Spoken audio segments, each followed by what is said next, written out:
star. How I wonder where you are. Come to me, baby. Come home to me. Blame it on me, darling. You can blame it on me. The Foundation with Howard Grant starts at 12. Blame it on the sun. Don't blame it on the rainbow. The line between the moon and the sun. Blame it on me. Blame it on me. Oh yeah. Blame it on me, darling. Oh yeah. Blame it on me.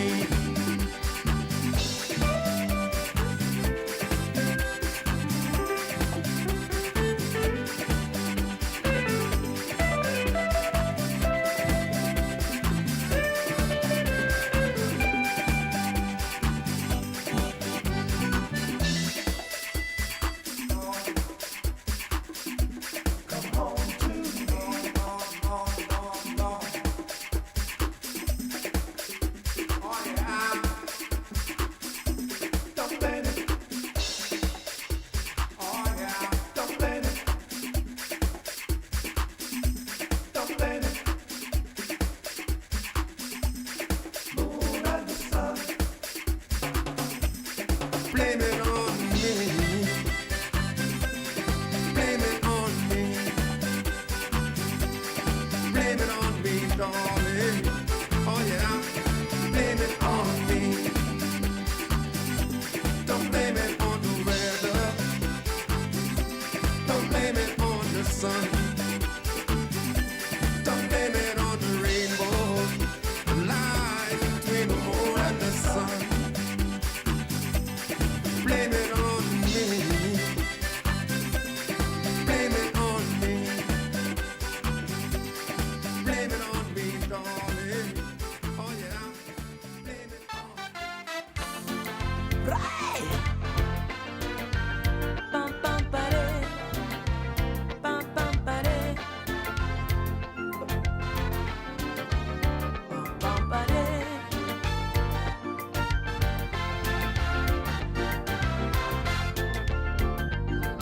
Once upon a time, it was a very good time. Monkey chewed tobacco and he spit white lime. These were the best of times. These were the worst of times. Take a look at yourself and see how far we've come.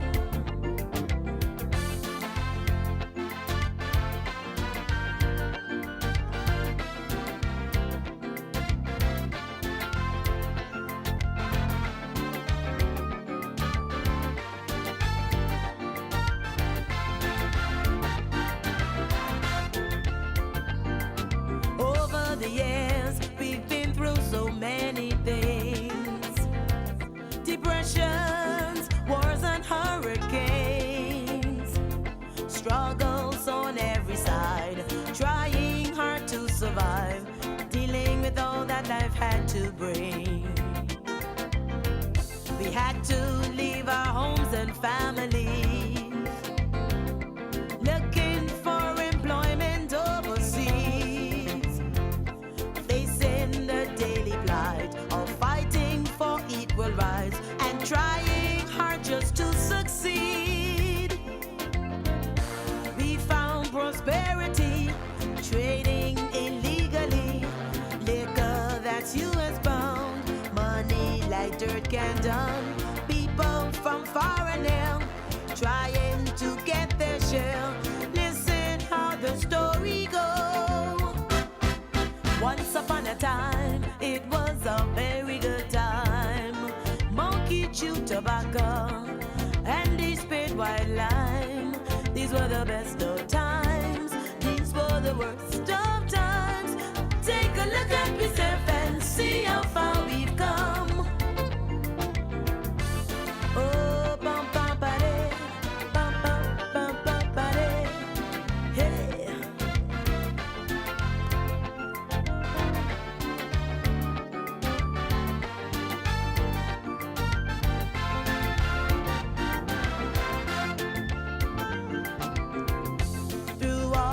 changing times and seas.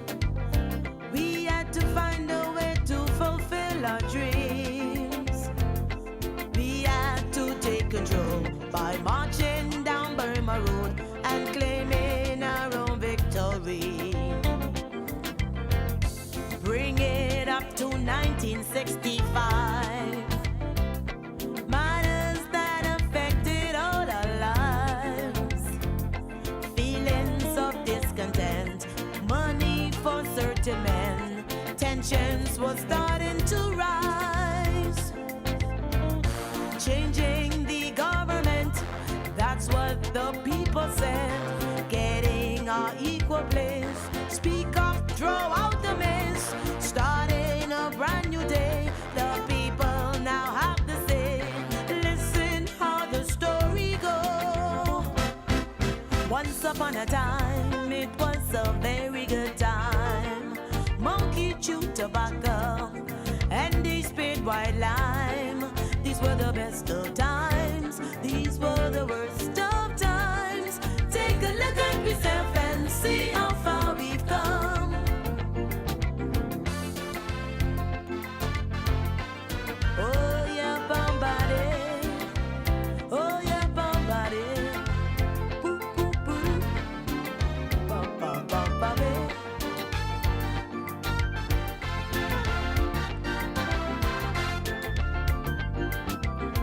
Look again from 1973.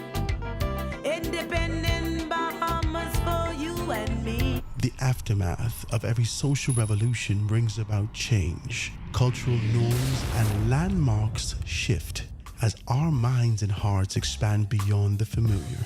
To everything, there is a season and a time to every purpose in the land of the living.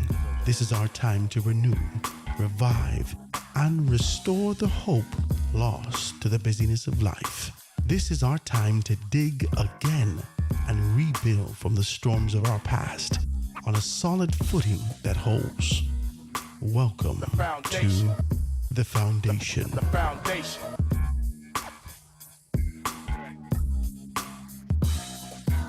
The foundation. The foundation.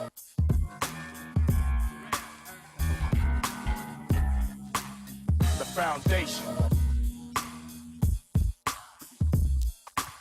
The foundation.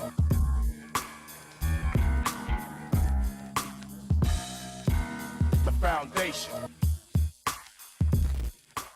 The foundation. Good afternoon. Radio, of course. 89.5. Good afternoon, ladies and gentlemen. This is The Foundation with Howard Grant. So grateful to be in your company. Always grateful to be here with you. It is a beautiful day. And I'm just happy to be here, man. It's Tuesday, June 30th, the last day of the month. And we're sliding out from one month to another, so I hope you guys are prepared for what's happening during the summer break. I think you can know by now that your children are monsters. They eat everything out of your fridge. They need to stop, all right? And so I hope you guys are good. I hope everything is good in that kind of a space and making things happen. If you want to be able to be a part of the show, I'd love you to give me a call, 827-0111, 827-0111. Got to shout out my good, decent people over there at Carpet World, 341-8671. Make sure that you can get your carpet, your tiles, your laminate floors, all those particular things. They can be able to take very good care of you and ensure that you're good in those spaces. You want to be able to do that, so go and check them out. This is Carpet World. Carpet World can take very good care of you. Cocoa Plum Wellness. Cocoa Plum Wellness with Dr. Teresa Adderley Smith. She can take good care of you with a hydrocolonic. The hydrocolonics is just being able to kind of break up a lot of the things that's been sitting in your system for a very long time through your colon. And what they do is have a machine that can be able to extract those things. It sounds, I don't know whether or not I'm making it sound more harsh than it is, but it is very, very, it's like a minimal type thing. It's not surgical or anything like that. It's an opportunity for you to be able to kind of hydrate what has been dehydrated for a long time and being able to get those things done. Really being able to talk about that, I watched something and read some stuff this evening about parasites, this morning, about parasites and the importance of being able to get rid of those parasites, talking about the wormwood, talking about the other stuff like that and being able to get rid of those things. But the truth of the matter is that you need, I suppose, as we continue to be able to read it and learn more about these things, this is sort of ancient medicine that, and an ancient approach rather than this traditional modern approach for more and more and more with Big Pharma. So you want to be able to utilize this hydrocolonic that you can be able to do it right. It is maybe 2 steps up from an enema. It's the same thing, same principle applies, and being able to rectify some things. So you want to be able to get that taken care of and find yourself in a good space to be able to do that. All right, and that's just what it is. I've got to be able to shout out my good decent friend over at Garden of Eden. That's Mr. Ephraim Jones. Make sure you check them out. They have great lunch, great breakfast, great Bahamian environment, great Bahamian food. You want to find out more about them, give them a call at 819-5574. That's 819-5574. And guys, you can give me a call if you want to be able to be a part of what we're doing. Give me a call, 827-0111. 827-0111, or you can give us a call at 825-3595. 825-3595.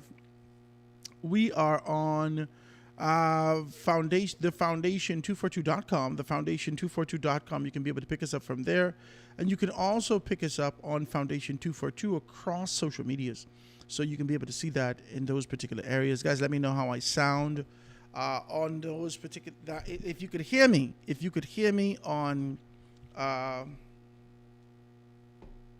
make sure you can hear me on our platforms. Make sure that you could hear me on Facebook. Make sure that you could hear me on these other spaces, because like I said, we're doing some modifications to some stuff, and we want to be able to make sure that you can hear and everything is being able to be taken care of like that. So let me know, and let me know where we are, and we can be able to make some things happen. Okay, hit me up 827-0111, 827-0111. We're all connected and ready for you to be able to take on and really take on some of these challenges. I'm supposed to have someone come and sit with me today. I don't know, life happens, and so I don't necessarily know how things are right now, but I'll see exactly what's what. I'll let you know exactly what's what in a minute. So I'm here, man. And we're talking about a lot of these particular things, a lot of things happening. Anguished relatives gathered at the morgue to identify victims of Sunday's crash. I don't know what's going on social media. I see a lot of persons like sort of angry about, I don't know, some kind of picture. I don't know. I don't understand exactly what it is. But nonetheless, everything is here, and we're going to be talking about those things. $1.56 million in vouchers weeks before the election, $663,000 in no-bid billing voucher contracts in April, just under a month before May 12th. I don't know. I'm reading these papers, right? I read the paper, right? And I don't know whether or not there is an attempt to be able to, for us to be angry. I don't know if that's an attempt for us to be like, upset with the government and the approach that they've taken to be able to do something. I don't know. I don't know what it is. As I look at it and I try to be able to make this determination, I just don't know what it is. You see what I'm saying?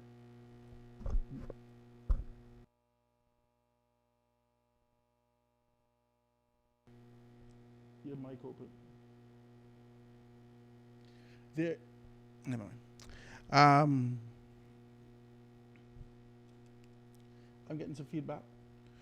There is, speaking of Rollins, I rebuke you. There's a lot of things going on right here. I don't want to talk about this. Every time I read the Guardian newspaper, I just don't know whether or not this is a strategic and specific design for us to be upset with what the government has done or what the government has not done. I don't know.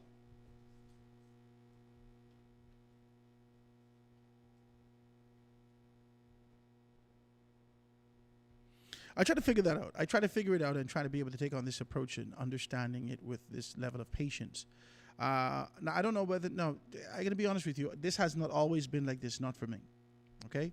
I have not always seen, I'm not looking at it with this sort of, I'm not looking at it at a particular angle. I've never looked at it at an angle, but now for all the information that comes to the forefront. I'm not saying that they don't do their investigative journalism. I don't know. I'm not saying that this is sort of an amplification and seeking to exasperate some of the negatives or the blurs that exist in this space from a governmental standpoint. But it seems as though that there is a thread that continues to be able to follow, that followed since the pinnacle of the introduction of the electoral cycle some months back, and has amplified in this particular posture and position. I don't know.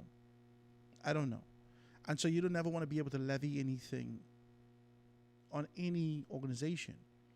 But it seems as though, and I don't know whether or not they've taken on this kind of a task to indicate that this is our responsibility to always be able to hold the government's feet to the fire, but it's peculiar. It's peculiar because it seems lopsided. And I don't know. I mean, I don't know how to be able to put it there, but I'm looking at it and I'm reading it. Let's go. Let's read it and let's identify these things. Let's talk about it. $1.56 million in vouchers weeks before the election, $663,000 in no-bid building voucher contracts in April. Just under a month before the May 12th general election, the Davis administration awarded 2 no-bid contracts, totaling a combined $663,436.99 in building material vouchers, according to the newly released public procurement report from April 2026. The vouchers included ones that reportedly carried the name of Bradley Fox, who at the time was the Progressive Liberal Party's candidate for South and Central Abaco, and today MP for the area. Guys, I want to talk about this, and this is not going to be an easy conversation to have. I might as well tell you the truth. It's not going to be an easy conversation to have because it seems like there is a target. And I hate doing this. I hate it. I hate having this conversation with you.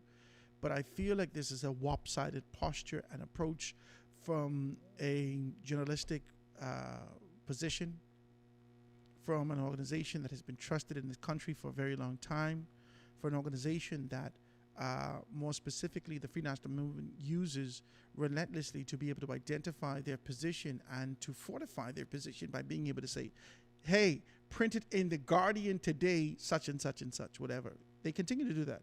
Print it in the Guardian today, such and such and such, whatever this is. I just think that this imbalance that exists in these particular spaces with a warped approach without being able to look at the holistic position of what progress or what growth and development would mean is one of the things that is going to be the detrimental position for if the government is, if the Free National Movement is leaning on this organization to be able to do its investigative journalism and being able to perpetuate that and amplify that in the House of Assembly, you've already lost. You've already lost. You've already lost. I can show you why. Let's go. So, Bradley Fox, out of South and Central Abaco, and today the Member of Parliament for the area. Let's read that. So, the new procurement report shows that on April 13th, the government awarded $413,436.99 no-bid contract to Contractors Direct Limited, located in the Freeport Industrial Park, for vouchers for building materials in Grand Bahama and Abaco. Now we going somewhere. Grand Bahama and Abaco. The newspaper has a responsibility just to report the information that they have, but you have a responsibility as a citizen to be able to dissect and have a very clear understanding. And if you don't have that, I will do my best to bring it to the forefront, to bring it to light. Let's talk about it. And let's go further. It says, at the same time, on that same date, the government awarded $250,000 no-bid contract to Premier Importers Limited, located in St. Albans Drive, New Providence, also for vouchers for building materials in Grand Bahama and in Abaco. In Grand Bahama and in Abaco. The procurement agency was the Ministry of Finance, okay? When added to the $900,000 in contracts awarded in March under the heading Voucher Building Materials, the amount that amounts to $1.56 million in vouchers contracts weeks before the general election. We're getting somewhere with this. Just because it's out the gate, fresh out the gate, we can touch it. It ain't gonna be an easy thing to touch, but we can touch it. So let's go. It says the official opposition has reportedly pressed the government to provide details on its building vouchers program. Okay? In the House of Assembly on June 17th, opposition leader Michael Pintard accused the Davis administration of misappropriating taxpayers' funds by taking money out of the public treasury, putting it in the hands of someone outside of the government to induce, my God, to induce voters in the recent general election. My God. Despite being challenged multiple times in the opposition to address the matter of vouchers directly in Parliament. Prime Minister Philip A. Davis refused to do so.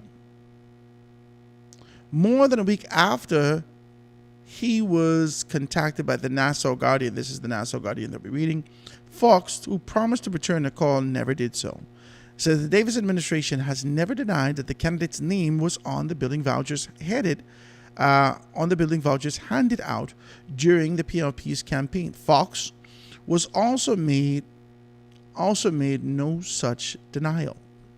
He says, when asked on June 19th about the Premier Importers vouchers distributed in Abaco, Minister of Finance Michael Alkitis told reporters that they are issued as part of the Davis administration's ongoing Hurricane Dorian relief. This is heavy. Hurricane Dorian relief initiatives. However, there is still no information on the qualified individual on what qualified individuals to receive the vouchers, how many people received them, and how much each person got. Halkitis told reporters that he could not speak to the method of distribution.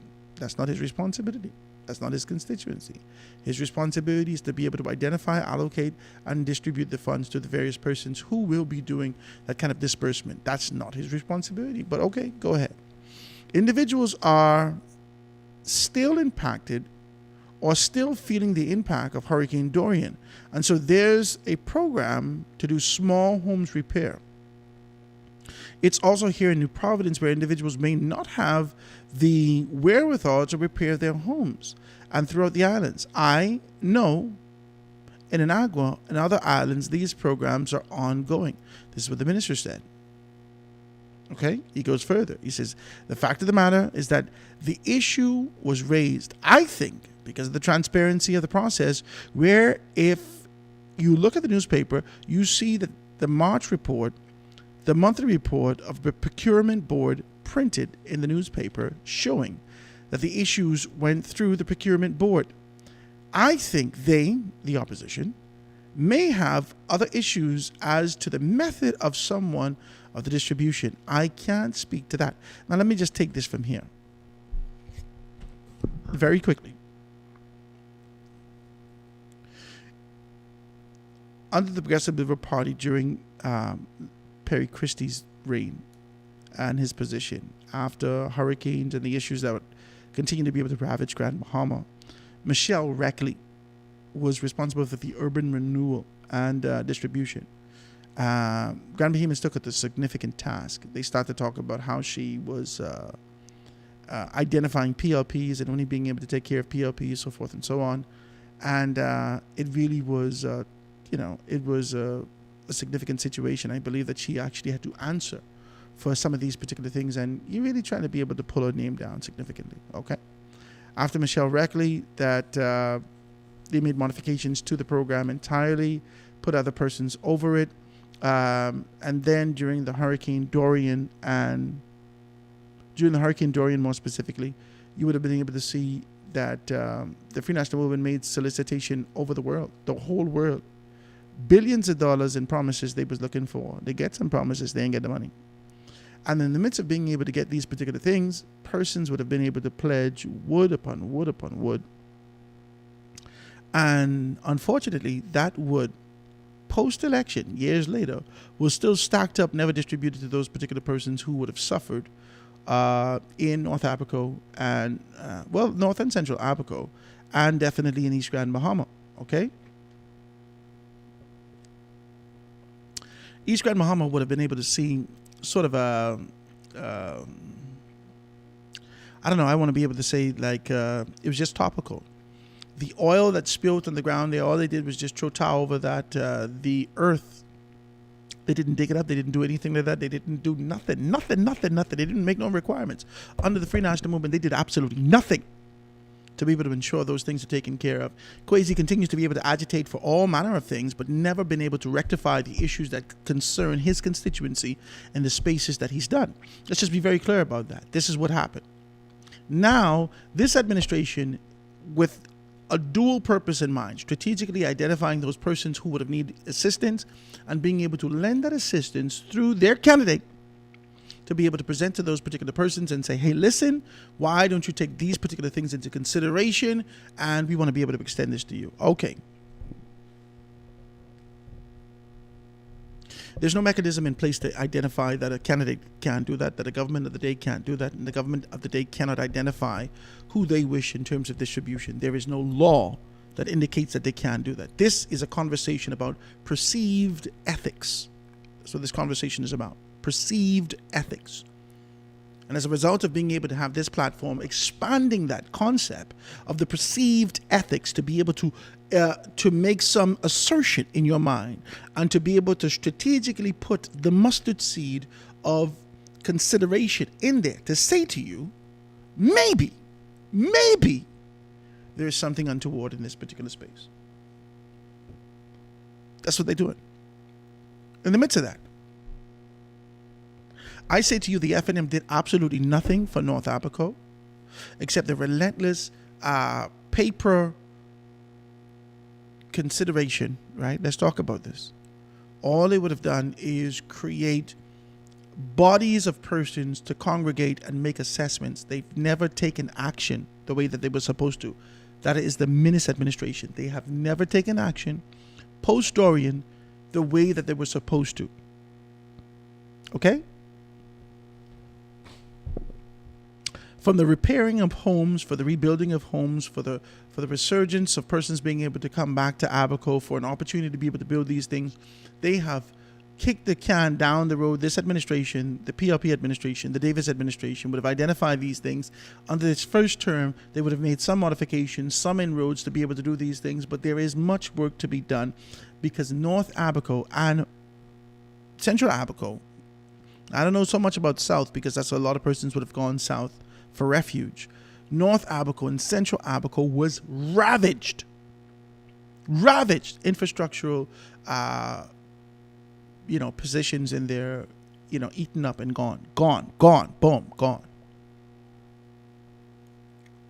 The fact of the matter is that to be able to span $1.5 million to assist those particular persons in North and Central and South Eleuthera, and more specifically to being able to identify Bradley Fox as the conduit to allow that assistance to be able to get to those particular persons. I will tell you like how the AG, the current AG and KC, Wayne Monroe would say to you, this is not against the law. This is not against the law. It may be, from an ethical standpoint, taboo, frowned upon, look with sort of a questionable posture. You could ascribe a political objective to these particular things.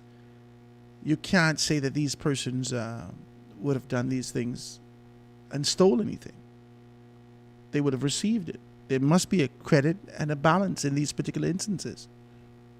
I just don't understand why there hasn't been a significant challenge to the Free National Movement, who Dorian happened under your watch and you did absolutely nothing for these particular persons that sits there with blue tarp over their roof, and you champion the cause of Samaritan's Purse. Talk to me, I just want to be very clear. You champion the fact that an external entity, World Food and Samaritan's Purse and World Kitchen and all these other places, came here to be able to assist on your watch, and your hands were tied and you had piles and piles of sheetrock and plywood and this and that all over the place, and you did absolutely nothing with that. But now the PLP squeezed $1.5 million aside, distributed to some people in those particular areas. As a result of distributing it to some people in those areas, now is relentless questions in this kind of a position. I can't fight you. I understand your responsibility. I understand your position. I understand what your desires are.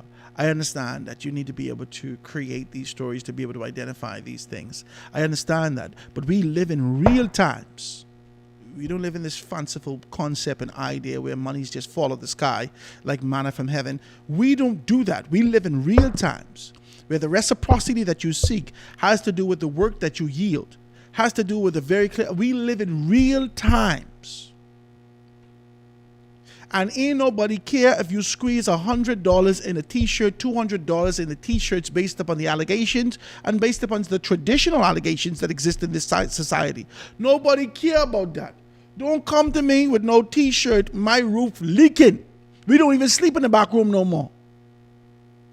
The bed in there got mold and mildew on it. We cannot afford 18 plywood to put on the top of that. We need that. And if we can afford the 18 plywood, we can't have it to sit outside in the backyard because we can't afford the $1,500, $2,000, $2,500 the fella charges to be able to put it up. No one's giving these things to consideration. No one's dealing with these things. You kick the can down the road. You have this casual conversation. The people of the Bahamas are feeling some sense of relief, and now we're being able to perpetuate a story to be able to identify the possibility of something untoward. We need to stop this. We need to stop this. This is an exhausting experience, and I try to explain to you, campaign time is over. For Jesus' sake, it is over.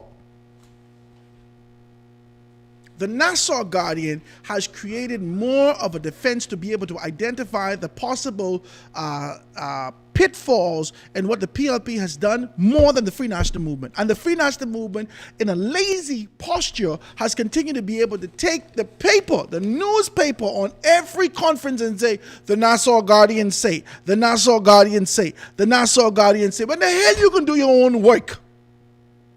When the hell you in the organization have all these people in this organization keep championing the cause that your organization is a big tent when you can do your own work? You keep telling me about, oh, well, you know, the Free National Movement has a big tent. Lies and deceit. The tent relentlessly erodes.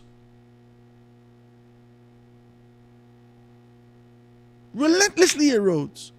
For you to be able to champion this sort of a posture and position to see everything that the Nassau Guardian say and bring that to the forefront as fact, irrefutable fact, and truth is a lazy posture. Lazy.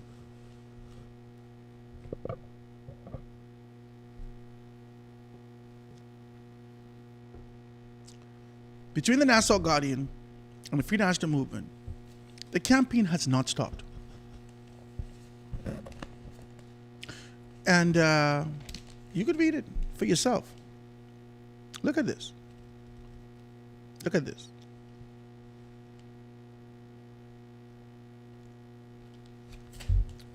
Look at it. The Free National Movement is on 1, 2, 3 major front news stories. It has really been about the Free National Movement. Major stories associated with the Free National Movement. It has really been about the Free National Movement.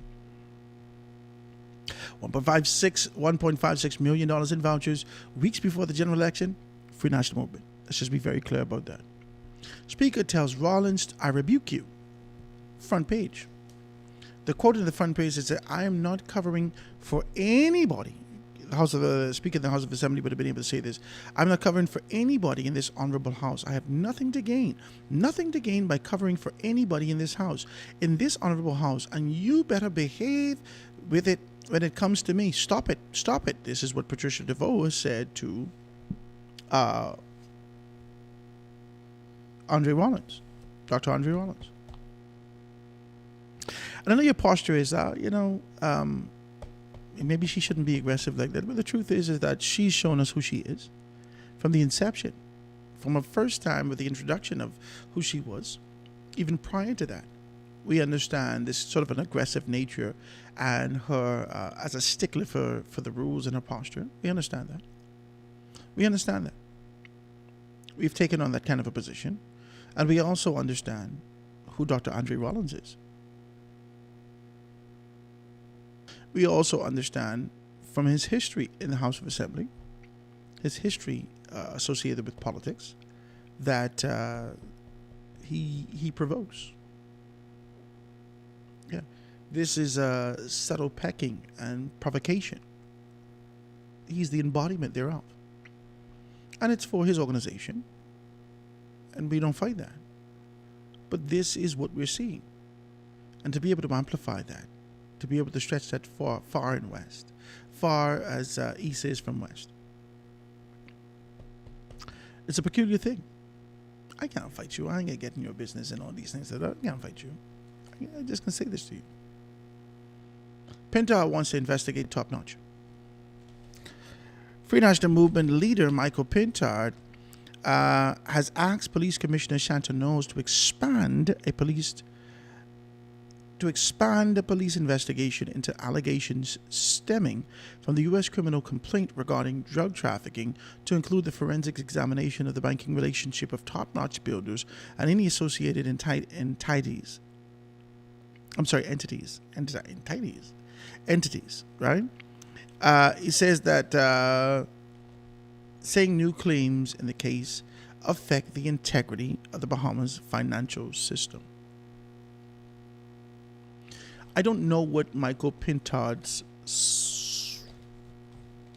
I don't know what Michael Pintard seeks to do.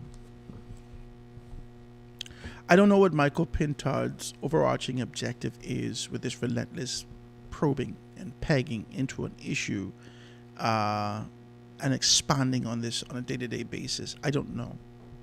I think the entire country has had fatigue in this matter. I think we're all exhausted with this sort of an idea and posture of being able to listen day in and day out. I think his assumption that there is incompetence that exists in the professionals that continue to be able to execute their jobs and would have gone off the training and prepared themselves on a relentless basis in these areas, he undermines them in his capacity, as though that there's an elevation in his mind and an elevation in his position by being able to do these things. I think he thinks that he's being thorough, but this level of condescension needs to stop. To assume, to believe, to approach this kind of a conversation and to address Shanta Knowles, Commissioner Shanta Knowles in her particular capacity, about what the expectations are from the police as it relates to this particular investigation, you assume that they're not doing their job.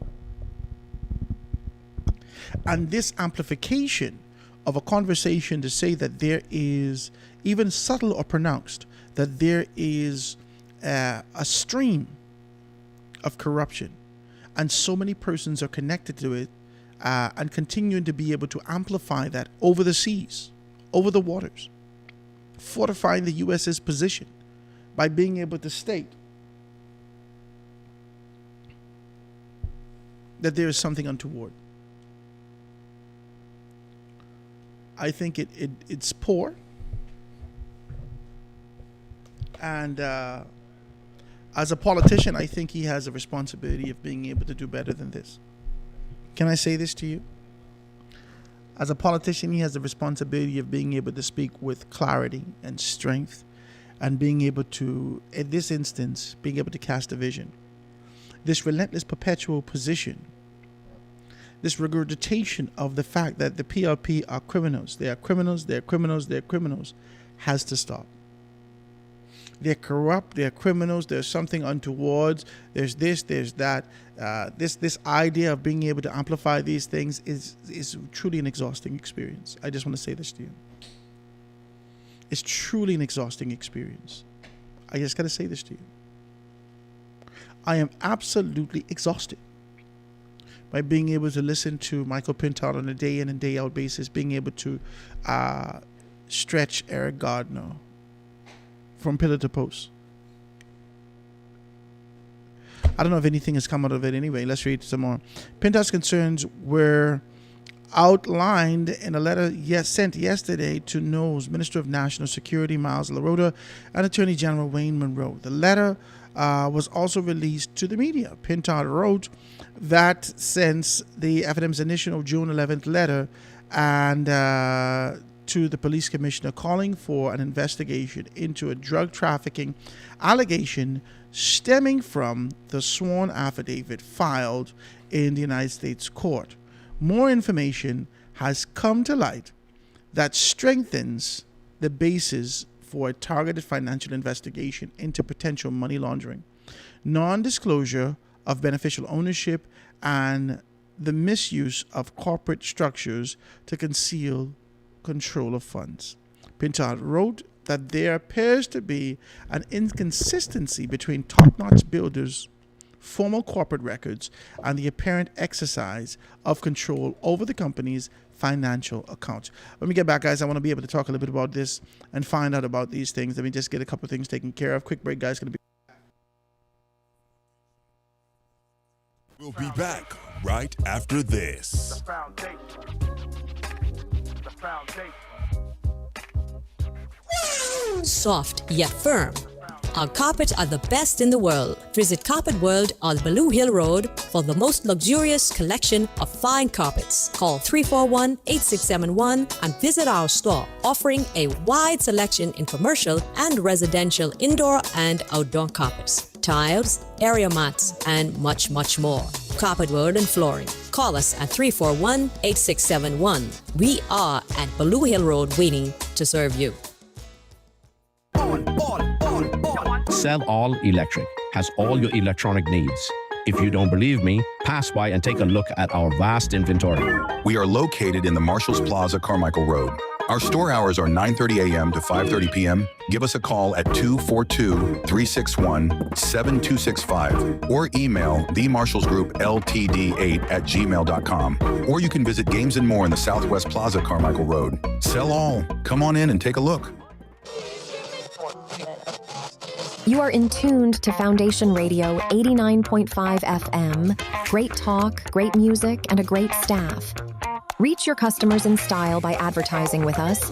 We have a great platform and great quality reaching the island of Nassau. Call us at 242-827-0111. Foundation Radio. Advertising made easy. Looking for electrical supplies? You can find all your electrical needs at SHSS Electrical. Located on Chesapeake Road, our store hours are Monday to Friday, 7 a.m. to 4:30 p.m. and on Saturdays, 8 a.m. to 2 p.m. Contact us at 823-3150 or 821-3150. WhatsApp us at 827-3150. That's SHSS Electrical, helping customers find the right solutions every day. Come to SHSS Electrical for all your electrical needs.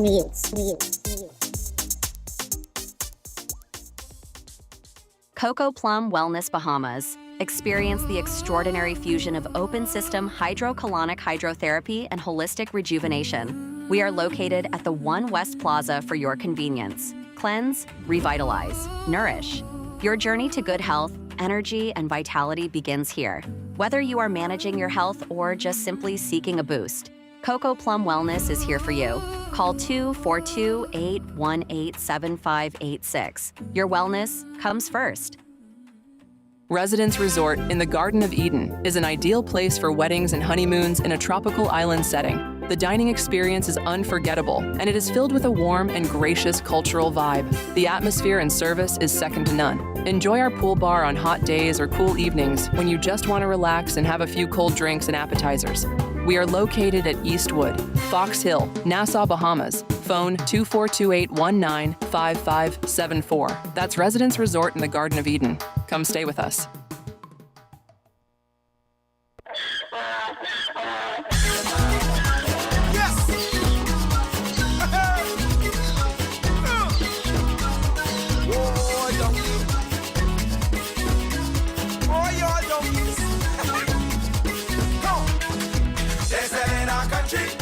They're selling our land, they're selling our archipelago of sea and sand. Now break down the acronym like you in class. Oh, they're selling the whole country.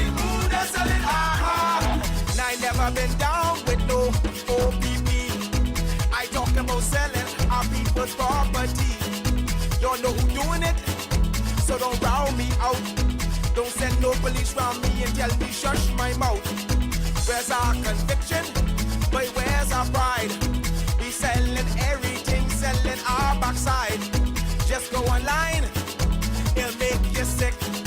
You can buy any island, just point and click. See, they're selling our country, yes, they're selling our land. They're selling our archipelago of sea and sand. Now break down the acronym like you in class. Oh, they're selling the whole country. Ooh, they're selling And we are back, ladies and gentlemen. This is The Foundation with Howard Grant. Grateful to be in your company. Always grateful to be here jamming with you on this absolutely gorgeous Tuesday afternoon. It's a Tuesday cabinet in here. I understand that they had a cabinet meeting yesterday and today, so a lot of persons are out there being able to do this. Joining me on set in studio is none other than Garth Maynard Roseborough, and being able to have this kind of a national discourse and conversation. Turn me up a little bit. Turn me up right here. And being able to dive into that, I am very grateful, always grateful for him to be able to be here with me. And he's here, man. Introduce yourself, my brother. Let persons know who you are. Who I am. I'm your friend. I'm your brother. You're always calling on me. It's a hot day. It's a business day. And I hope people are about their business. It seems as if these days everyone is in everyone else's business and not making any money. Well, I can tell you one thing. We got to make this money. I can get out of the Nassau Guardian business since you reached, because I want you to get fired. Praise God. I just got to be decent. But to get fired, you got to get hired. Boy! You just wanted me. God! You just wanted me to talk straight. But we moving forward now. We're trying to make sure that people understand that you have to manage yourself. I do understand the government has a responsibility. I do understand that the church has a responsibility. I understand that schools have responsibility. The police force has responsibility. Customs has responsibility. Immigration has responsibility. The civil service has responsibility. But the truth be told is you in the private sector, you also have a responsibility to manage yourself. And Howard Grant, I just want to put that out there very strongly today, that we all are faced with challenges. We all have negative days, we all have down days, but at the end of the day, it is only how you manage yourself that's going to be of any worth. Well, I'm hoping that you guys manage yourself. I hope that you guys manage yourself well, because we're in this kind of a position right now where a lot of things are happening in the country. I might as well tell you. And we got to be able to find these things out. Before you came, we were just talking about this thing as it relates to being able to manage yourself. I said that the Free National Movement continues to be able to do, their posture is very lazy when it comes to the investigative posture, the investigative position of what's happening around the country.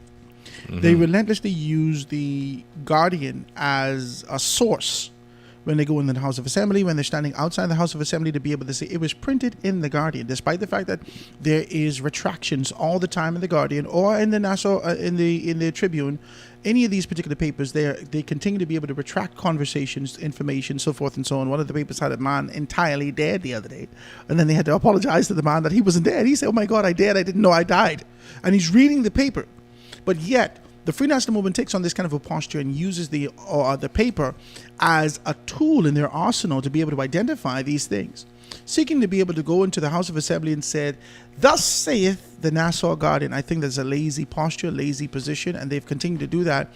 They've continued to be able to take on this position of not being able to present a vision. They continue to be able to rag on and lie in this posture to talk about Eric Gardner. Now we can be able to see Pintard seeks to be able to get deeper investigation, writing a letter to Chantanos and indicating to Chantanos that he wants to be able to find out a little bit deeper, undermining the position of the Royal Bahamas police force and their investigative arms of what they're doing, assuming that his information is superior and elevated as opposed to the professionals who've been in this particular position for a very long time. I just don't know what's happening.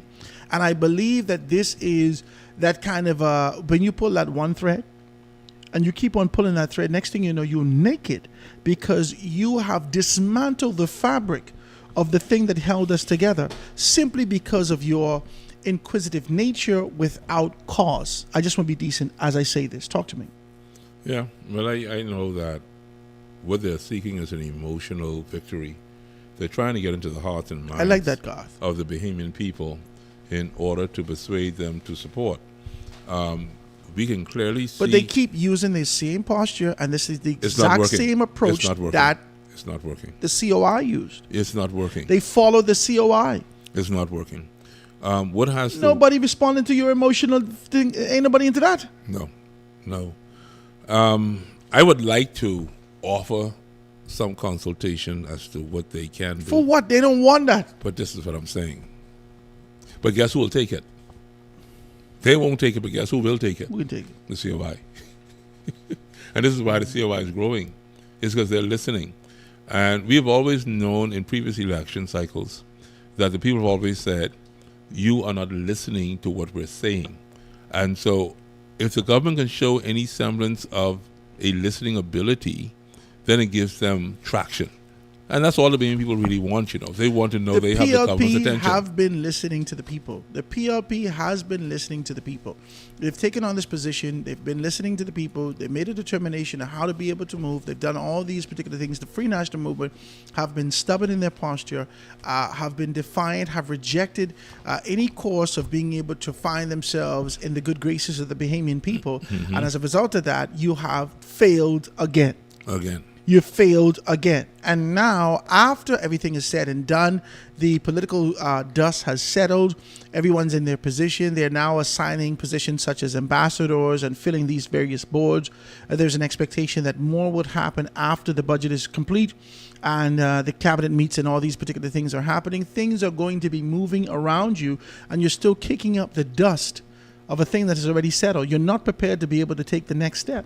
Do we have to go through this all the way till October of next year? This is too much, man. I can't take this foolishness, man. What you mean you can't take it? It's too much, man. This is too much. This is too much. The FNM can keep talking their guts out about these particular things, and they ain't present a vision to the Bahamian people yet. They ain't present an aspect or an idea to be able to do these things yet. This is too much, Garth. It's too much. I can't deal with this foolishness no more. And that's just me. I don't know if you could deal with it, if you're kind of excited about it. I'm listening. So I just get a text that said the House of Assembly is on break until September 16th. The Guardian works for them, which is the Free National Movement, and people get upset when that is pointed out, but it is true.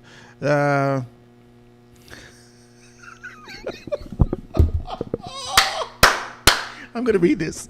Read it. Go ahead. You want me to read this? Please do. Go, no, just read it. I don't want to see it. Just read it. The Guardian will be calling Garth in tomorrow. For what? I don't know. I just tell you what the people text. This is hilarious, right? So, also it says, see why the FNM going to stay in opposition. They knock in an issue where people finally getting help. This shows, okay, so the Free National Movement has taken on this position in the Guardian to talk about $1.56 million. We talked about this before you came.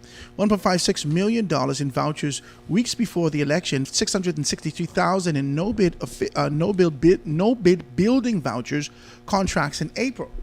Okay.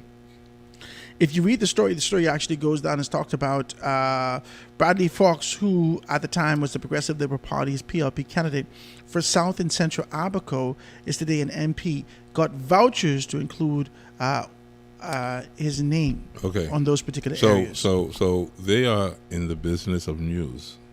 That's what they do. Talk radio is in the business of conversation.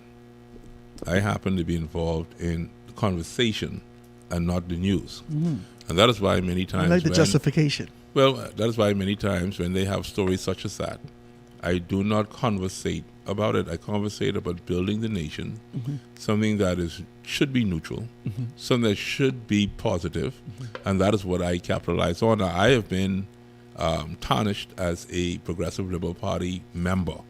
Okay? That's fine. I could take that one. Because for anyone to be associated with the Free National Movement, you need to be making sense. It's not going to be a traditional membership or a traditional association to be with the Free National Movement. You're not making any sense. The COI is not making any sense, you see. So if you want to associate me with the person who's making more sense than the others, I can accept that, Howard Grant. I have no issue with that. Now, if the Progressive Liberal Party had dropped the ball, then of course I would take offense. But in this particular situation, as we look at our country, our beloved Bahamas, you ask yourself the question, whose hands would you like the country to remain in going forward. You, Howard Grant, said, Free National Movement, these are some things for you to consider. You said, following that they were not listening. I came on the scene. They said I was too strong. I'm in their business. Stay out of their business. The COI, on the other hand, was listening, and they were utilizing some of the suggestions that were being made, and they were improving, which they did extremely well. I sat with someone in The Guardian during the election cycle when we were reading the results, and I looked over at him, and he looked at me, and we looked at each other in surprise at how well the COI actually did. I gave him respect for that. The others were like, my God, what happened? You know what happened. You don't have to go to a convention or a post-mortem to say, hey, what actually happened, why we lost. I could tell you in one sentence why you lost. You did not listen. 4 words. You did not listen. That's not a paragraph. That's not a soliloquy. That is just what it is. You did not listen. Had you listened, you'd have found the necessary resources to be victorious. We know this. The PLP listened. When I said nothing from nothing leaves what? Nothing. Nothing. You got to have what? Something. If you want to be with me, they went and they found the something. Now you mad at them. You mad at them for finding something. The PLP didn't have to go find nothing. The PLP understood from 2016 your motto that you would have unearthed and brought to the forefront in 2025. Yes. Nothing from nothing leaves nothing. Yes. 2025, 2026, you keep pronouncing that. I had to tell them. Okay. But the PLP understood that from 2016. Of course they did. And they understood it from a perspective of being able to prepare themselves within their organization first. And then they extended that help and assistance and concept from an external standpoint to the people of the Bahamas. The PLP has done that. And so when you say nothing from nothing leaves nothing, and you look at the PLP, they understood that long time. A very long time ago. They understood that long time. The issue is that the Free National Movement doesn't understand this yet. The same way that the DNA didn't understand it. The same way that the COI doesn't understand it. Well, the difference there is this. is an expectation that the people of the Bahamas is so absolutely fed up with corruption or the perceived corruption. The people of the Bahamas is so absolutely fed up with this kind of an intolerable position of lack of forward movement that we are going to choose somebody else other than this government. That Jesus Christ is going to come to our beds in the night like the tooth fairy and whisper in our ears and say, tomorrow you're voting for COI. Tomorrow you're voting for FNN. No. And that didn't happen. There's an allegation. That's all they had. They had nothing else. Listen to me. There's an allegation. I'm not free to call names because it's only speculation based on someone telling me a story on a secondary source. My understanding was recently there were bales of marijuana that were washing up on the western side. Allegedly, because I heard the story. That's what I'm trying to tell you now. On the southwestern side of New Providence, okay?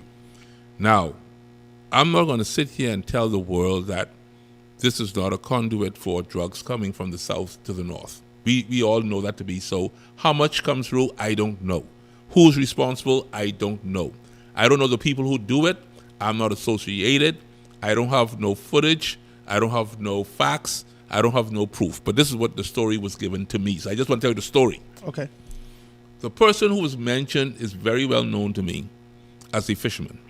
It's politician number 2. Oh, no. This fisherman number 1. Just citizen number 1. Citizen number 1. Citizen number 1 goes fishing on a regular basis. Okay. It was told to me that if this thing stretched from all the way from east of Coral Harbor all the way to Adelaide area, okay? Citizen number 1 apparently came across this bale. That's what they say.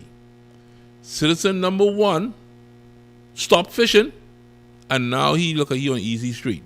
He just floating around. He ain't gonna go fish no more. I said that not to incriminate anybody to say I want to call a name because I already forgot who the person was. Lies and deceit. Right? Lies and deceit. Go ahead. I don't recall. You can come lock me up, carry me. I don't recall. I just giving you a story. I giving you a parable. Lies and deceit. Go ahead. Okay? I could use Jesus' term, a parable. Okay? Now, I said all that to say that we are all supposedly anti-corruption until the bail come in our hand. Oh, Jesus, God. No, just being real. You're talking about piracy. You're talking about buccaneering. You're talking about shipwrecking. You're talking about bootlegging. You're talking about all these things that came through the Bahamas that were taught to us as a people by the Europeans. They was taught to us by them people who calling us corrupt. You taught us how to do this thing. And if you get it, there are communities in our country, like we say in Eleuthera, I ain't calling the community name, who everybody rich. We say all that money can't come from fish. I just saying. There's communities to the north of us that we say all that money can't come from yachting and pleasure crafting in the north. There are places in the south that we say all that money they got just can't come from working hard every day. We say these things. But yet you want to say, if I use the term corruption, it will give me political favor to a people. If opportunity comes their way, we can't say they're going to do the right thing. Talk to me. Oh, you from Freeport? You all got it too. You all got it too in Freeport. 8 Mile Rock, West End, Grand Bahama, Bimini. You all got the same problem too. People are people in North America. People are people in Africa. People are people over in Europe. People are people in Australia. What are you saying, God? I'm saying that how could people call you corrupt and you think you're going to get political mileage for that when you yourself may even be corrupt?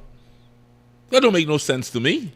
Okay, let me put it in a point. You want me to make it really plain today on your radio station? You want me to really make it plain? Let's go. Why you want to beat up one man for being on a plane with what I know to happen during electoral cycles of $30,000, $40,000 being distributed, whatever the allegation is, and you got another man who got a whole boat full of the stuff where everybody could see from the satellite down to the sea, the man sitting there on somebody's boat, and you ain't trying to understand what the man boat all about.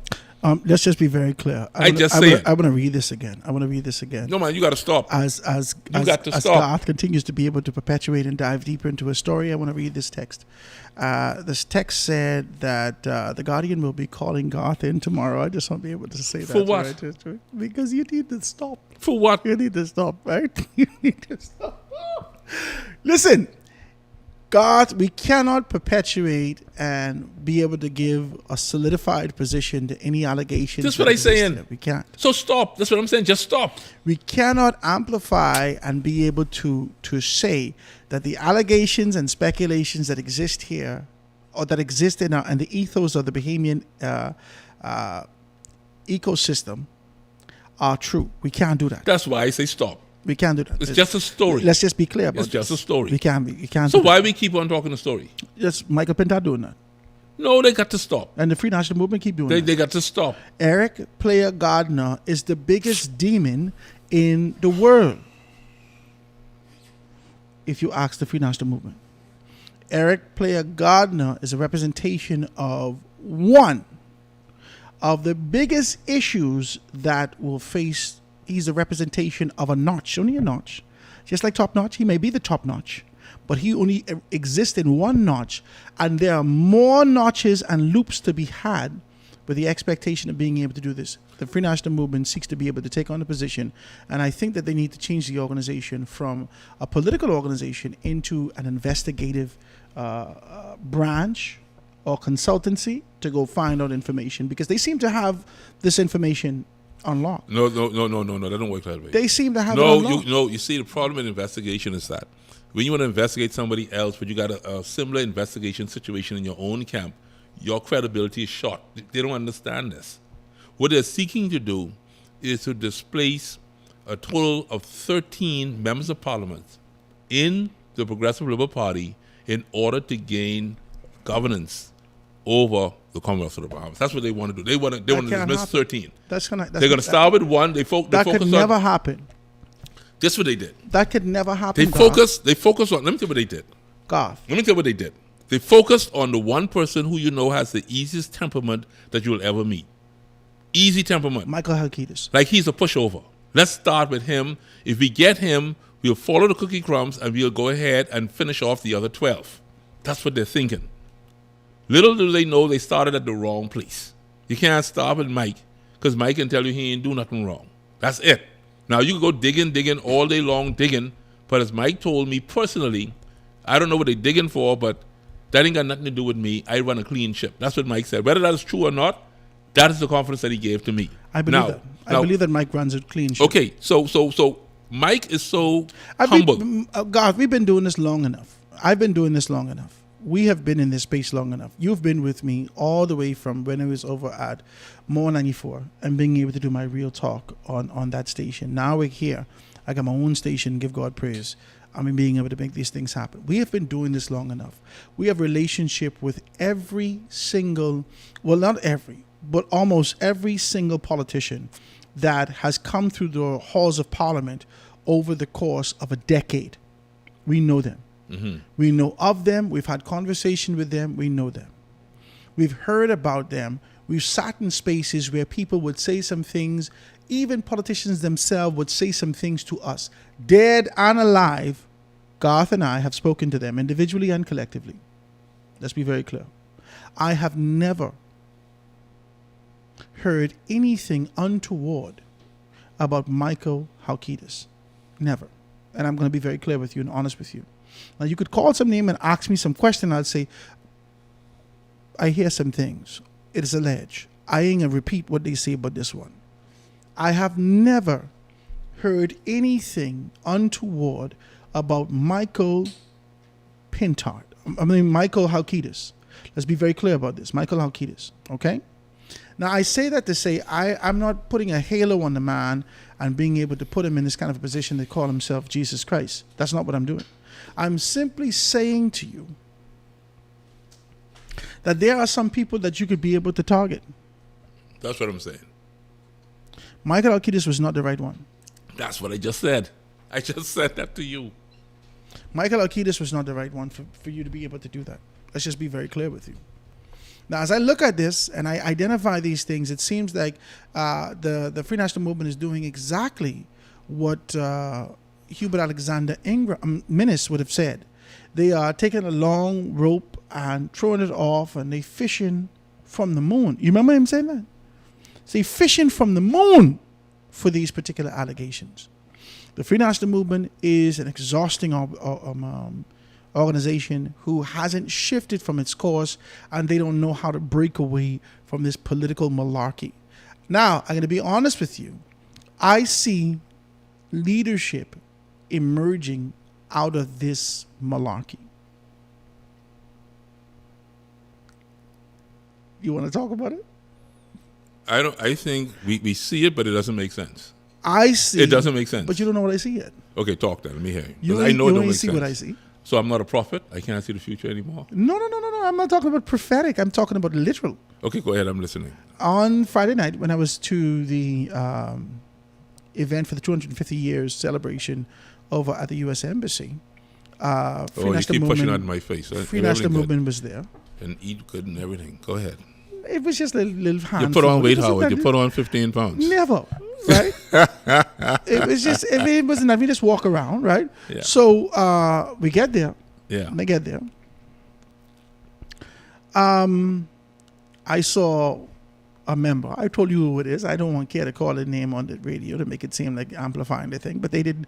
They act like they didn't see me. How you could miss me? Jesus God. How you could miss me? You understand what I'm saying? I ain't there wearing all blue. No, the man turned his back on me. No. You're not being transparent and you're not being accountable. I ain't going to call the people name. You're not being transparent. Because I ain't call a name? Yeah, because see, being the age of you transparency. Don't need to call people name. No, transparency and accountability. I about to call two names. You scared. I could never be scared. Well, then say what you got to say. No, but I ain't going to do that. Well, it's your station. Ain't nobody can fire you. You can't get fired here Look at the people that's put the egg. That's just hot dust. Hot dust. That's you was one of those adjutants in school. I can imagine you. Hot dust. I don't know why you don't take a break. Let people call their family, call their friends, call their co-workers, call everybody. 89.5 is the place to tune in, and let you tell them exactly who was there. I don't know what's wrong with you. Is 105. Everybody was there. But no. We want to hear who it was who saw you. Want to hear the story, or you want to hear who turned their back on me? We want everybody here, so we want to take a break so they could hear. We want them to call their family, their friends, their loved ones. They're 89.5. I want you to promote your station and let them tune in so they could hear this juice. That's all I'm saying. I wrong for that? I don't design juice, my brother. Which is I don't get into juice. I don't get into juice and all this juicy gossip and things that I don't do things like that. This ain't gossip. You say the truth. This is the truth. This is actuality. The fella turned his back on me like so he who is this fella? See, you just like them. Who is politician number one? You the same. You just politician like, number one. You just like the rest of them. Politician number one turned his back on me, right? So I smiled. I said, politician number one turned his back on you. Whoever this politician was, right? So I smiled. Jesus. Going in, I saw. Look at my boy. Look at the producer there laughing, killing himself laughing. Going in there, I saw a great deal of. Listen, I play stupid with people, you know. You playing stupid now. This is the stupidest I ever see you. I don't know why. That's why you can't give people. This is why you can't give people their own station. You get them their own station, they start getting stupid.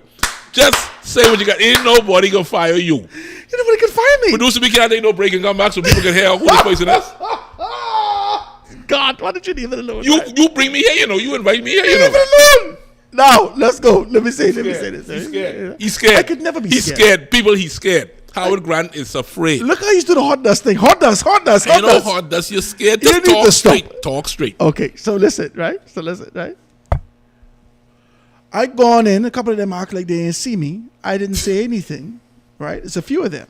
I didn't say anything. If you ain't see me, I see you. No problem. I walk right past. I'm going to do my thing. And then, as I walk past, I hear Howard Grant. And I look back. I said, oh, Jesus. What's up, Andre Rollins? I hail him. I shake his hand. He shake my hand. He said, boy, Howard, listen, we got to talk. He said, listen, I can say this to you. We got to be able to apologize and pull you in to the thing. Pull you back into the thing. So I said, boy, you know, I've been waiting one F&M to say we apologize to you for a very long time. And you had to come along and say these things. I said, Jesus, there's something else. And on the side of him, only two of them there. On the side of him, Arinthia Komalafe. So I said, hey, Arinthia, how you doing? Shake her hand. Now, all this prophetic stuff, you ain't got to get into that. And I tell you what I see. I see you choosing low fence name. These are the These are people who's the shakers and the movers. Sir. But anyhow, go ahead. Sir, these are the people who presented themselves for the Free National Movement at the organization. Yeah. Everybody else run from me. Yeah, except the person who you don't want to mention. I don't need to mention these people name. Because they high fence. You know high fence. So why you can't if you call Arinthia Komalafe name, you call no, because I didn't call her name in the posture of a coward. I didn't call her name in the posture and the position. So who's this big coward that we talking about?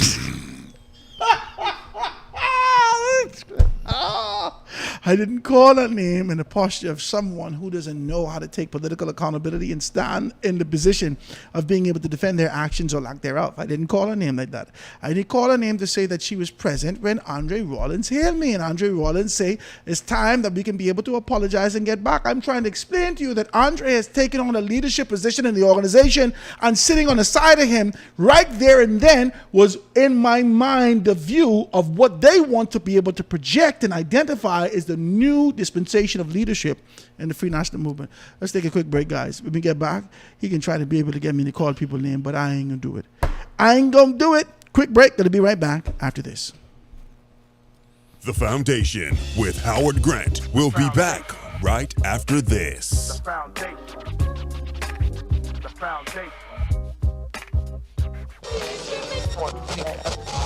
You are in tuned to Foundation Radio 89.5 FM. Great talk, great music, and a great staff. Reach your customers in style by advertising with us. We have a great platform and great quality reaching the island of Nassau. Call us at 242-827-0111. Foundation Radio. Advertising made easy. Residence Resort in the Garden of Eden is an ideal place for weddings and honeymoons in a tropical island setting. The dining experience is unforgettable, and it is filled with a warm and gracious cultural vibe. The atmosphere and service is second to none. Enjoy our pool bar on hot days or cool evenings when you just want to relax and have a few cold drinks and appetizers. We are located at Eastwood, Fox Hill, Nassau, Bahamas. Phone 2428-195574. That's Residence Resort in the Garden of Eden. Come stay with us. Soft yet firm. Our carpets are the best in the world. Visit Carpet World on Baloo Hill Road for the most luxurious collection of fine carpets. Call 341-8671 and visit our are strong, offering a wide Tell us the selection truth, James. of commercial and All of it. residential indoor and outdoor carpets, tiles, area mats, and much, much more. Carpet World and Flooring. Call us at 341-8671. We are at Blue Hill Road waiting to serve you. Coco Plum Wellness Bahamas. Experience the extraordinary fusion of open system hydrocolonic hydrotherapy and holistic rejuvenation. We are located at the One West Plaza for your convenience. Cleanse, revitalize, nourish. Your journey to good health, energy, and vitality begins here. Whether you are managing your health or just simply seeking a boost, Coco Plum Wellness is here for you. Call 242-818-7586. Your wellness comes first.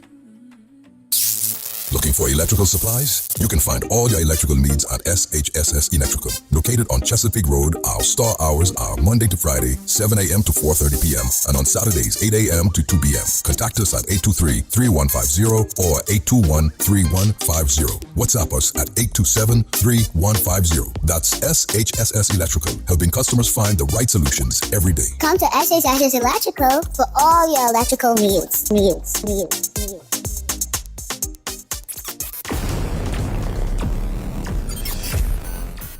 89.5 Foundation Radio.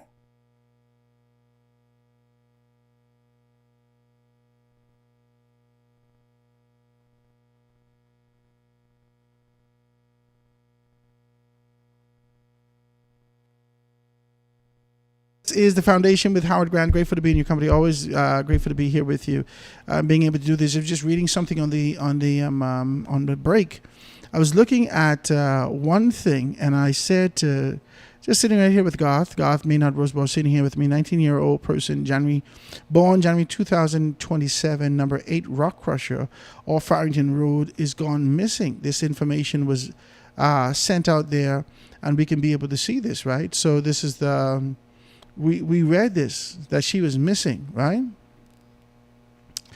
Evelina, right? Evelina Johnson. And information came out. The Royal Bahamas Police Force has confirmed that the missing girl, Evelina Johnson, was one of the victims killed in Sunday's traffic accident collision at Shirley Street. She was one of the persons who was in there, bringing a tragic end to the search after family members formally identified on Tuesday morning that was Evelina. Mados, I can't believe that. So you're looking at these things, you would have gotten the review to be able to identify these things, and she has gone. And you know what's crazy is that as we look at this,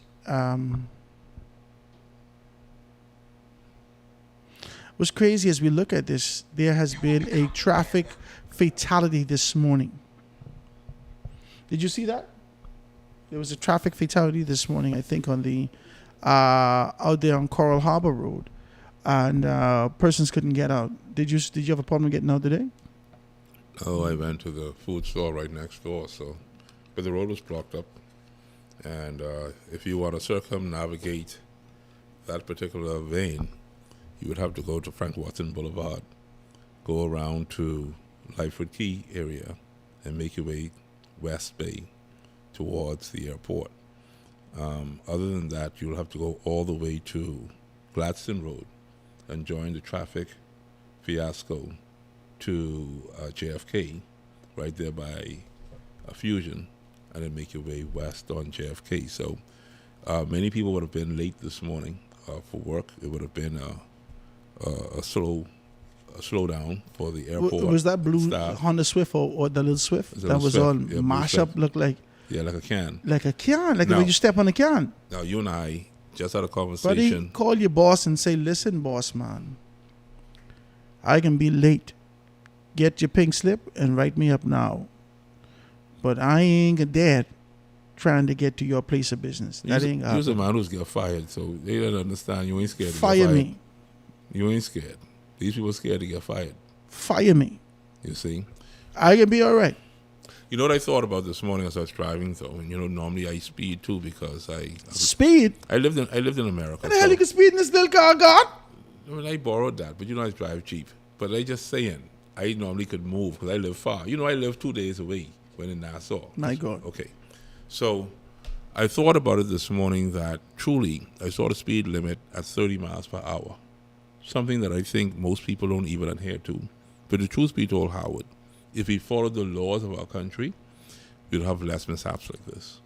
We need to just learn to take our time, drive 30 miles an hour, and go where we got to go.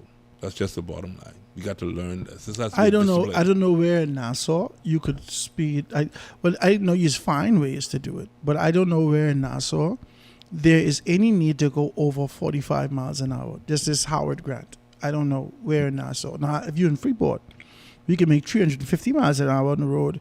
And you understand what I'm saying? That ain't no problem because you got space, the road wide, the road fixed, the road in a good position. You are right. Now, you still have your accidents here and there, but it ain't as a result of these particular things. Nassau, since I come to Nassau, I've been bumper to bumper with people straight through. I can't even overtake. I don't even try to overtake no more on Carmichael Road. I don't even try to overtake in these particular areas. You got potholes, you got manholes, you got lampposts on the side of the road, you have derelict cars on the side of the road, you have parkcakes across the road. You got people in the road. You got children across the road. People sleeping on the side of the road. Bahamians need to understand that we got to slow The down. man laying on the side of the road, he in all black and he dirty. So it just looked like a black shadow there, and it going from it going into dusk. So the sun setting and you really can't see. I put it driving on the road, and right on the side of the road, a whole human man sleeping right there. He ain't dead. They're sleeping right there. I said, Jesus, if you was on your phone or something like that and you just peer off the road like that or something coming, you roll right over this man. This was happening in Nassau. These people must even die. I don't understand what's going on. No, I can tell you what's going on. The world is looking for a babysitter. We want people to take care of us without giving them any respect and any payment. This is happening through governments around the world. This is happening between governments around the world. Remember what just happened the other day with Abraham over there removing himself from French colonization, where he said, you know what, we're no longer going to be associated with France. Mm-hmm. And the only thing he said is that France is like, y'all have no appreciation for us protecting you all these years. And he said, you know what, France has no respect for us after robbing us all these years. Mm-hmm. Everyone is looking for an excuse for existence. But these people in the Bahamas have to understand that no one is going to govern your existence. This society is so democratic, so free-handed. You can go over 30 miles per hour. There is no speed cop that says to you, you're going 45, you're going to get a ticket, as we do in the United States of America. So you speed at 45 miles per hour, not understanding that the speed cop that's going to visit you may just simply be your death. You got to have the maturity to understand this. And if you do not understand this, then you're seeing the result of this throughout the entire country. Accidents aren't only prone to New Providence. It happens in Exuma. It happens in Eleuthera. It has happened down in Long Island. It happened in Abaco. It happened in Grand Bahama. And you're trying to say to me the government is responsible for the roads being in the conditions that they're in. But what about you who are driving and pressing gas like you ain't got no sense? Where does the responsibility come there? We got to understand that the law has been set not because the law is trying to be hard on you. The law is set to protect you. That's just the simple truth. People don't want protection, though. They want to be able to get to where they're going quickly. They want to be able to open up, right? Anytime my grandfather got a new car, we would take that new car to West End just to be able to test the gears and test the this and test the that. He opened up the car. People want to be able to open up. They want to be able to be on the open road. They want to do all these particular things. I can be honest with you. When I'm in the States, on I-74 or I-95, I don't even know I'm driving 90 miles an hour. I get stopped one time. 95 miles an hour. I-75. That goes I-75. Tampa. Yeah, around Tampa area. I cannot believe that I was going 95 miles an hour. Because cars was overtaking me. It's easy. What type of car you drive? Cadillac? No, I was in a van. Okay. And it was just, the road was smooth, the car was driving properly, and our family was in there. We were going up to Lion Country Safari, and everybody was just there, and I just was driving. I didn't know it was, honest to God, I did not know that I was going 95 miles an hour. Not in Nassau. My car would have run hot. Hey, what you doing? We don't go this fast.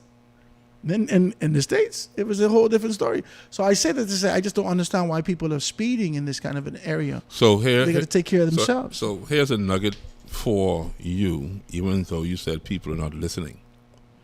It is time for political parties in this country to mature.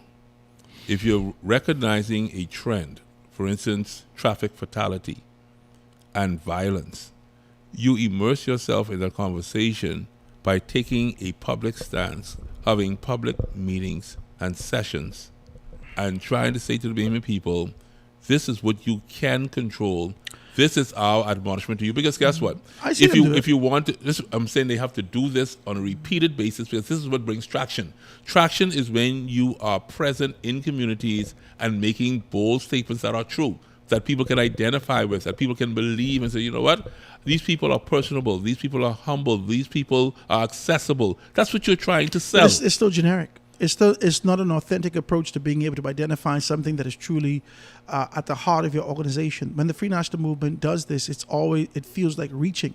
The organization is not an organization that has ever been designed or has every concern for the Bahamian citizen. It's hard to say that.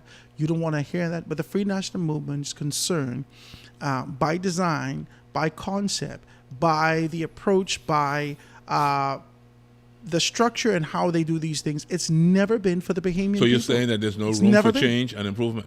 There's always room for change and improvement, but by its core, by its constitutional position, by the objective of the organization, it is not a socialist organization that concerns itself with the people.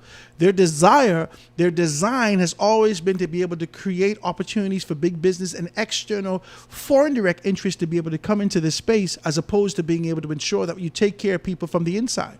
If you contrast the PLP and the FNM over the years, the FNM has paled in comparison. Whilst Hubert Ingram liked to be able to champion that we've built more houses and done all these particular things, the FNM has paled in comparison to the agenda, the projects, the concepts, the ideas, those particular things that influence social growth and development in comparison to what the PLP has done. They have not done at least 50% of what the PLP has done in terms of being able to touch communities over the years. When you see leadership shifted, and Hubert Minnis took on this kind of position, and he did the Over the Hill project. That didn't come from the belly of the Free National Movement. That came from him and his position and being able to grow up as a shoe shine boy, growing up in the inner city, growing up in these particular areas, and knowing that there needed to be an opportunity for those people that live in these areas. Hubert Ingram didn't do that. Hubert Ingram didn't do that. You understand? And so when you see these particular things, and even now with Michael Pintard in this particular capacity, Michael Pintard has not identified a major issue that the Free National Movement can be able to pour into. He hasn't done that. He hasn't articulated that. He hasn't done that. He hasn't done any of these things. He maybe have done something in his own constituency. And this is why there is local leadership and there's national leadership. This is one of the reasons why he may not be prepared for national leadership, because if you can't cast a vision for your entire organization to be able to identify a project, to be able to see reform, transformation, and all these particular elements that could lead to your legacy and an undeniable approach that people say, wow, I can't believe what Michael Pintard has done, then you're not ready for this level of leadership. We have not seen that. Whenever you ask Michael Pintard to freestyle about a concept and an idea, what is the one thing that he goes to? You tell me. Michael Pintard? Whenever you ask Michael Pintard the one thing that he believes that could be able to help, what is on his heart, he always has at his lips agriculture. That's all he speaks of. It can't be agriculture. He always speaks to the necessity of being able to feed ourselves in agriculture. No, I tell you, orange economy. It can't be agriculture. No, you can't tell me. I tell you what he says. What he does. I telling you what he can't say. You can't tell me what he can't say, because that's what he says. Telling me? Okay, he was the Minister of Agriculture. He was the Minister of Agriculture. Was he a dynamic Minister of Agriculture? No, he was not. Okay, good. Was he a good drama man and write books and so forth? He better at that. Stop your nonsense, man. Don't tell me what I can't say. The man can't talk about agriculture. I was the senior consultant for agriculture. Asking you. When I spoke to Michael C. Pintard about beekeeping, pollination, and increased agricultural yield, the man sent me somewhere else. I got to talk to two other people. Asking you. The man went to school for this. What school? I don't know. Show me the transcript. Show me the diploma. I don't know. Stop I'm talking like saying other to you- Bahamian people, or you might as well go wait for them newspaper. I am saying to you. No, you can't say that to me. Anytime Michael Pintard, you put the microphone in his mouth and ask him to be able to speak from his heart, the one thing that pours out and he continues to be able to grab onto is agriculture and the necessity for being able to feed ourselves. He's the one who started to talk about backyard farming. He's the one who started to talk about being able to put soil in tires and soil in small buckets and soil in these particular areas and grow Okay. something to feed yourself. He's the one who's actually did those things under the Free National Movement to talk about these things. Michael Pintard has done that. That's where his legacy is. That's where his comfort is in terms of reach. But that has not expanded into the organization, into a vision for the organization, into anything that the organization can all collectively sink their teeth into and get behind. It doesn't work. That's all I'm saying. It has not worked. It has not worked. The same person has tried backyard farming and all these particular things when the FNM said that we needed to feed ourselves, and they tried to be able to look at the breadbasket items. When you would have seen Iram Lewis in that particular capacity in Grand Bahama being able to build a small area for them to be able to build to grow some food and so forth and so on. That didn't work. I don't know if he put the $150,000 in that, but that didn't work. None of these things work. The Free National Movement has not identified because they are not a party for the people. Even though they say, I believe that's maybe one of the reasons why they changed the slogan, "We work for you and not for the few." Because they realize, do we really work for them? I think we should change this. In my humble opinion, that's what I identify. Listen, you could fight me if you won't fight me. The Free National Movement historically has not been the organization to be able to help the Bahamian people. They have not, Garth. They have not. And Michael Pintard will not get traction as the leader of this particular organization, and no one will get traction until they identify something that's bigger than them. Everything is in the confines of the organization and continues to be able to amplify the organization. What Brave Davis has done in Grand Bahama with the Grand Bahama Port Authority, with the Grand Bahama Power Company, with these particular projects going in Long Island, going in these particular constituencies that you know is FNM territory, and still being able to institute something is bigger than him and is bigger than the PLP. It's a national project. It's a project by being able to feed all these children every day. Now you will give them breakfast and lunch is a national project. That ain't no PLP project.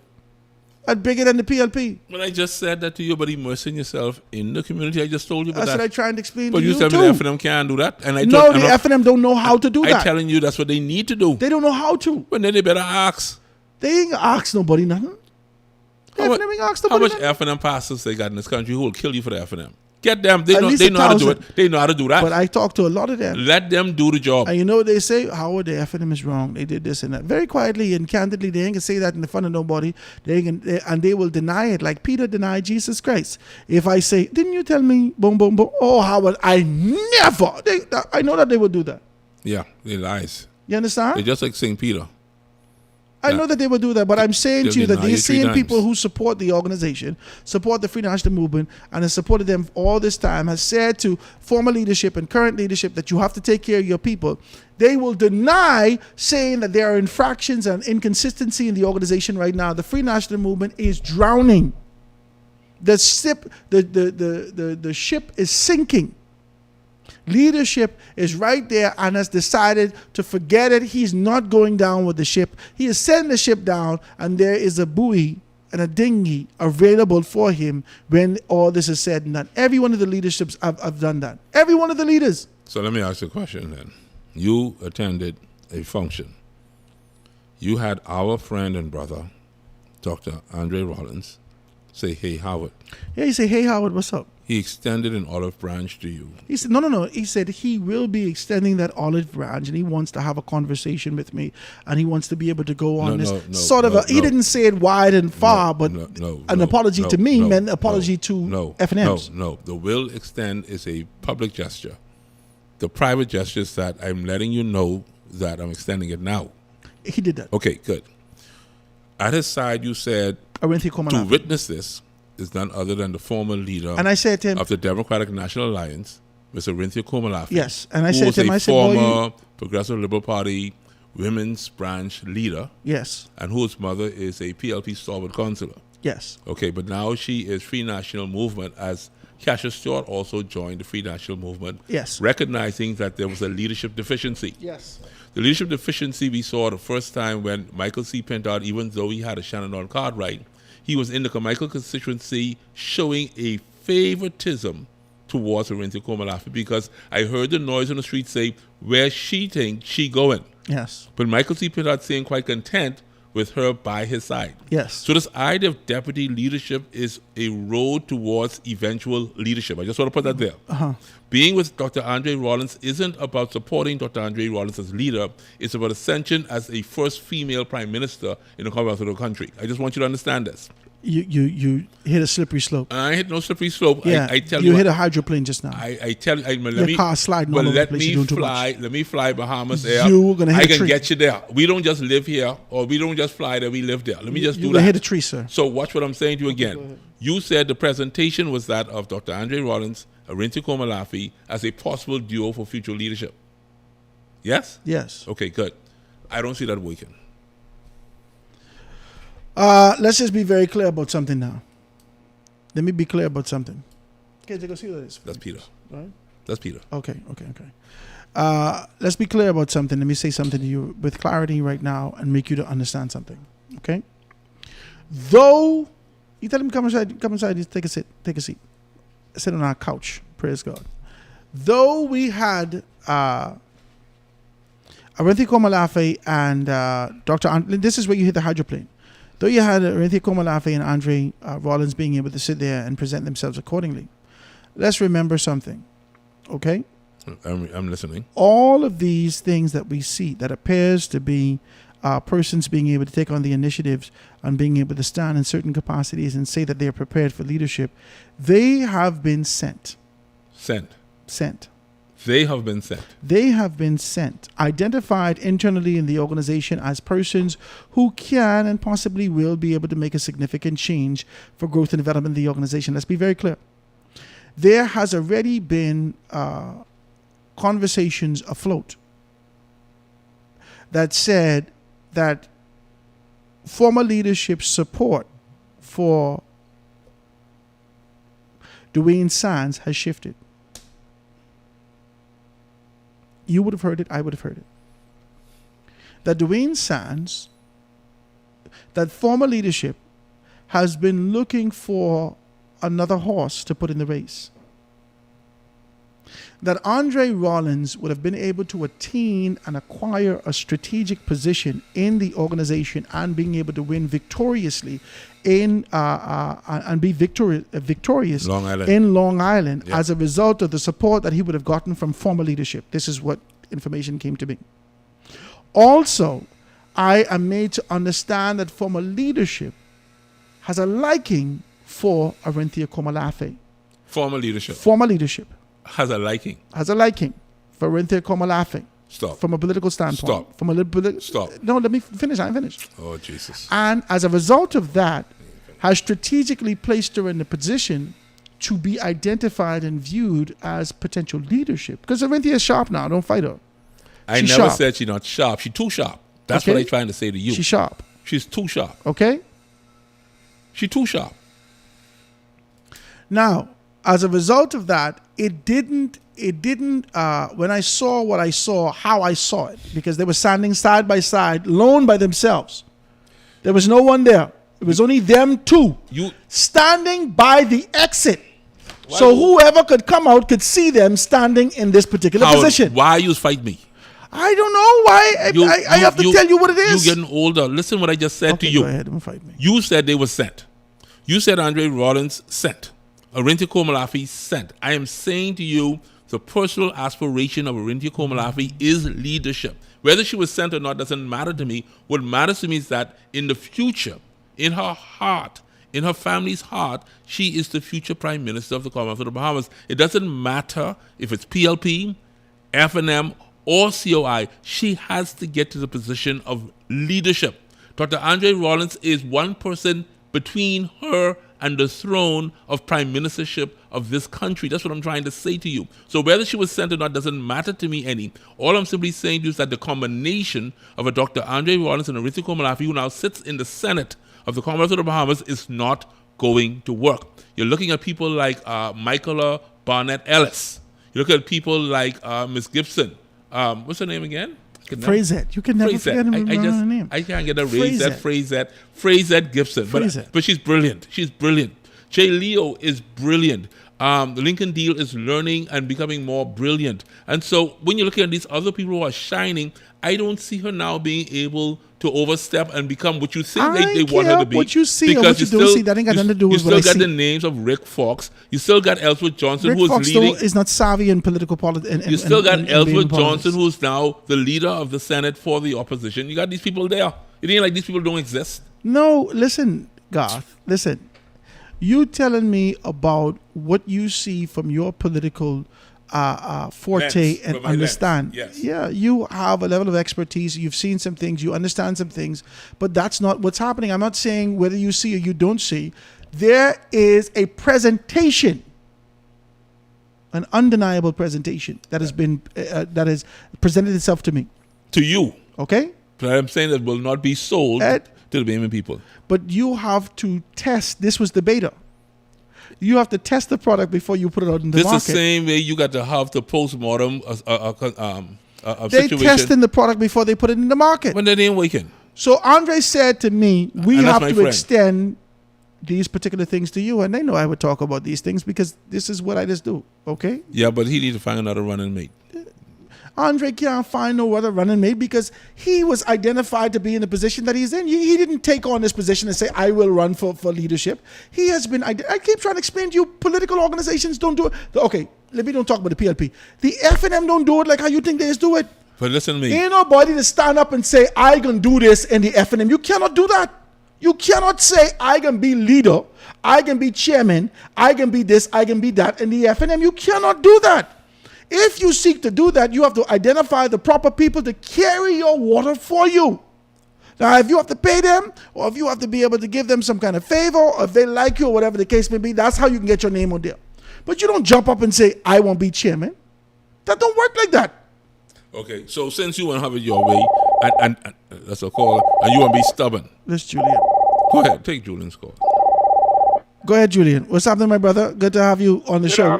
Good afternoon. The dream team. The dream team is together. This is what I like. What you say? This is like Barkley and what are the good player name which used to play to Boston. Anyhow, you, Howard Grant, you're saying some things. You're surprising me now. Yeah, he's surprising us. You're surprising me. Let me hear what.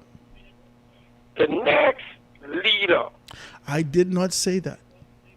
No, I'm saying something. Okay, and I'm saying what you say. I'm saying the next leader will be FNM. Uh-huh. I thought it might have been Dr. Andre Rollins. Okay. I can go on the limb, and I got to tell you, the man say he's running. He's no longer running for chairman Okay. of the FNM. He never Okay. said nothing else. Okay. What's your thing? What's your thing? That's his dream, is to be prime minister. Who? In order to be prime minister, you got to be leader of the party. Who you talking about now? Let me hear Dwayne this. Sand. Dwayne Sand say he's no longer running for chairman of the organization. I've gotten That's all he said. I've gotten information internally in the organization. People who are connected say that Dwayne Sand has put up his political hat and he will not run anymore at all for any position in the organization, and he will not run for politics no more. Okay.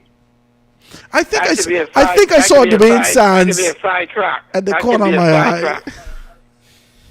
That could be a sidetrack. But you know, do you ever used to sit down and, God, this is a question for you too. Do you ever used to sit down and listen to the Senate debate? Yeah. You know, this is the first time I've been active in politics about for 42 years. At 16, I was second vice chairman of the Young Liberals at one time. For 2 years. And this is the first time I've ever sit down and listened to the whole Senate debate. Mm-hmm. And the PLP has a deep, organized bench in the Senate. Of course they do. From people with good age, people with middle age, and some young people. Mm-hmm. You know who's got two people took my interest in this Senator Pete. Mm-hmm. That one, Latrell Romney, Senator Latrell Romney. Mm-hmm. And he remind me of Mitchell in his young days, an orator, a person. He knows what to say and when to say it. Mm-hmm. He knows how to say. He knows when to cry and when to snort and when to. So he knows just what to say. He remind just what to do. He remind you of Fred Mitchell all the way, Yeah. or in some ways. That Fred Mitchell was younger. Fred Mitchell. I just asking all ways or in some ways. That's what I ask. God, you struggle. I only ask a question. Honestly, God, you need to stop. Go ahead. I ain't say nothing wrong. Go ahead, God. And this other girl, I remember her last name, Small, Tanisha or something Small. Deshante. Deshante Small. Yeah. She's got to be good too. Now, somebody like Senator Lyons, Robin Lyons, Mm-hmm. she was there before. Mm-hmm. But Robin Lyons spoke like a lioness. She spoke from her heart. She spoke strong. Mm-hmm. And also, I was very impressed, but I know she's a talker, but I was very impressed with Miss Barbara Cartwright, too. So who were you impressed with on the other side of me of this? The young man from Freeport, he didn't say much. Miss Kamalavi, she has a future. She's all good. She surprised me. I didn't see that, that in her. But then Ezra Johnson, he was there before, and he knows what's happening. Mm-hmm. But then you had Rick Fox, Mm-hmm. Senator Rick Fox in there. Mm-hmm. Want to be like a Dr. Andre Rollins and those of his family. Mm-hmm. How you doing? That make a noise. Just to know, I hear now. I hear. Just to let the people from Gardner's know you're in the Senate. You think? And You think he going back to turn Gardner's? around and 100% said he's 100% with the bill. So you think he going back in the Gardner's? Him? If I may be, but I can tell you one thing. If he gets back in the Gardner's, let me read a text. Let me read a text. Start going out. Let me read the text. The problem is with the FNM is that Hubert Ingram. The problem with the FNM is Hubert Ingram. Remove Ingram, Pintal and crew, and watch the transformation within the organization. That is heavy stuff. Heavy stuff. But let me say this. Let me show you how the PLP organization is different from the FNM. Let me show you something. That gentleman that came from Abaco to South Beach. Darren Henfield. Darren Henfield. You notice from election over here being by the park, the no more bathroom, yeah? But the election finished. What you think people got to bathroom by the park. You think people got things to do? They got to find back on the people. What do you think people can do? Just come there and keep doing the same thing all over and repeatedly. You think he got money? You think he got money like God cousin? Eh? Only God cousin is sitting in one constituency for 15 years, for 10 to 15 years, and lose for 3 election cycles back to back to back. Only God cousin is do that. He got money to do that. Ain't nobody else got money to do that. They got children. Ask God who his cousin is. But listen to me. God, who your cousin is? And Howard Grant. Go listen ahead. to me again. Oh, you scared it? The way this can show out in the FNM, this convention where they have in October. They have to have something before October. Like Howard Grant, you said something about Shannon Dawn.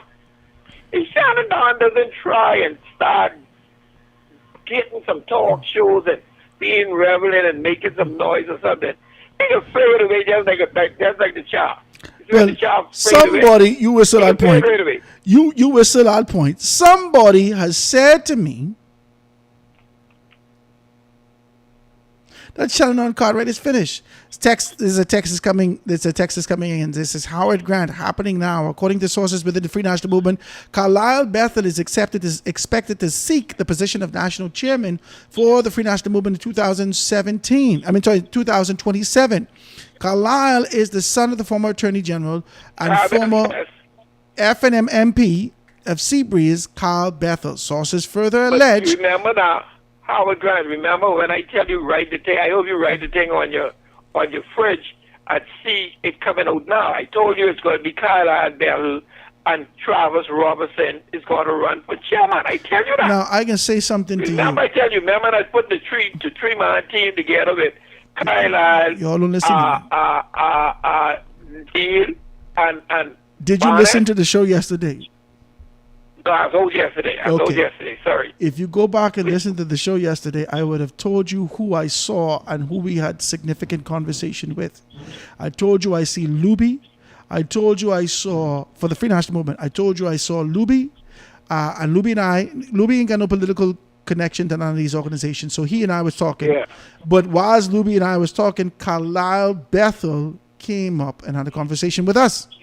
Now, I can tell you what we talk about, but Carlisle is supposed to come on my show, so we're waiting for that to happen. As I'm reading now, everything that we're reading has been said to me, and I know it to be fact. But I tell you, it's going to be Carlisle Bethel and Travis Robertson is going to run. But that boy don't shine the two of them for leadership. Oh. Probably for chairman. Oh. The same Ellsworth Johnson. Ellsworth is strong, articulate. If Ellsworth Johnson gets the backing of Dwayne Sands, which I know he's going to get, Ellsworth Johnson can be the chairman. Julian, stop talking stupidness now. You think people need the backing of Dwayne Sands to do anything? Oh, no, I just say Dwayne Sands is a political loser. But you and God there, with you and God there, I know Dr. Dwayne Sands listening to this show. That don't make a difference. Nobody need to get a sanction from Dwayne Sands. What kind of money? I need my little thing from Dr. Dwayne Sands. So you can get my cocoa bread. So you can get your cocoa bread. And my party. Yeah, I ain't get that yet. Yeah. And he dared me in front of people, so I get witness. I get plenty witness. Julian, anyway, I can let you go. I appreciate your telephone call, my brother. Plenty witness, man. Man, tell Dr. Dwayne Sands, bring the blind man, little thing, man. I can tell him. Please. I can tell him. All right, see you later. I know you had a visitor that came into the studio today. Just want to let you know, Peter Ouden, good friend of mine, had him on the show yesterday. He is a prostate cancer survivor. Peter, if I'd known you was coming on here, I would have get a next mic. Pull the next mic and pull the chair for him quick. You could do that. I know you have you still have the 2 to 3 segment? No, on Zedness, I don't do the 2 to 3 segment on Zedness. We can get him on for 10 minutes just to come on, Peter. Out. Bring the stool and bring the next microphone. You can get rolling right away, and then I'll take the other chair. You have the next microphone plugged there? Hold on. Come, Peter. You have the next microphone plugged there? We have a pro cord running. Peter, introduce yourself. Let persons know who you are.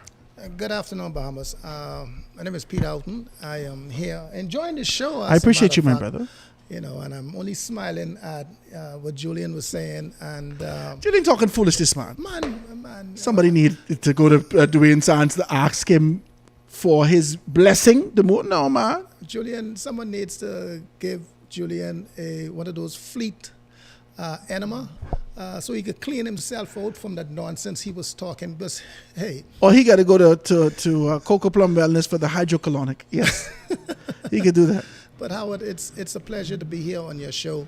Like God said yesterday, we had an opportunity to speak about prostate cancer in the country. I'm a survivor, and just a few months ago, I wouldn't even been saying this because, you know, like many others, I took it casually as it relates to one's health, you know, and not until, well, it was on Christmas Eve when everyone was partying and, you know, going through the festive season was when I was told that, you know, I had prostate cancer. And, you know, me being a political junkie, you know, I was putting that aside until my body started to talk to me and tell me, hey, you have to deal with this. And I voted in the advanced poll, but for the general election, I was under supervision of Dr. David Samari in Santiago, Dominican Republic, recovering. And Howard, today, I got my PSA results back. And before I went to do the surgery, my final PSA at that time was 17.8. Today, I got my PSA results back and it's 0.01. Undetectable for prostate cancer. And want to, speak to it because, hey, this is nothing that we need to be embarrassed about. We need to have a whole conversation for this. You just can't come here for the last 10 minutes and you can tell me you're going to Dominica, because Bahamian men don't go to Dominica for no prostate cancer. They go for something else. But you know what I'm saying? Well, my days of going there to the Garden of Eden was fun, but it was the Garden of Eden that brought me back to life. And like I said on the show yesterday, even though I went through that surgery, just Friday coming, as a matter of fact, will make 2 months that I've had the surgery. And the good thing about it, Howard, is that you have the elevator left the lobby and went to the penthouse. And the information stored in the penthouse is now coming back down to the lobby. So, in other words, Mr. You good Johnson, to go? You good to go? Hell yeah. You good to go? You didn't need any assistance with the elevator? No. Praise God. No. It almost cost me say shatter. Hey, glory to God. Let me tell you something. One thing about men, when the elevator ain't working, they feel like, okay, God, I guess you're ready for me to come home now. Back in the day, I had a boss at the fire service. And he always used to say, when you're underneath dead, you're a dead man walking. And we used to take that lightly because, he was dead. But he's still living now, but he was a dead man walking. And Howard, Bahamas, what I've learned from my condition is that we have hundreds of men, even thousands of men in this country who are going through that process. But some of them are ashamed or afraid or think that they don't have the ways and the means on getting that treatment. So you went to Dominica and you got your surgery in Santo Domingo. Yes, sir. Now, I want to talk about this. And then we got to get Dr. What the doctor name? Dr. Samadi. Dr. Samadi. We got to get Dr. Samadi to be on. Tomorrow. We can talk to Dr. Samadi. We got to talk about it.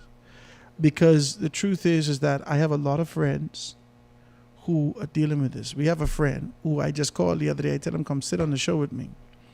God don't know this. And he said, how are they dealing with some prostate? He said, dealing with prostate cancer. And I'm trying to be able to rectify that before I could be able to come on. Now, I don't know if he said this out publicly, but he said this to me. Right? And so it just, you know what I mean? Just it rushes you when you realize that people are close to you who are dealing with some of these particular issues. And when you see that, you try to figure out, wow, I wonder what steps they're taking to deal with it. When you talk about Santo Domingo, a lot of persons swear by the medical help that they get in Santo Domingo.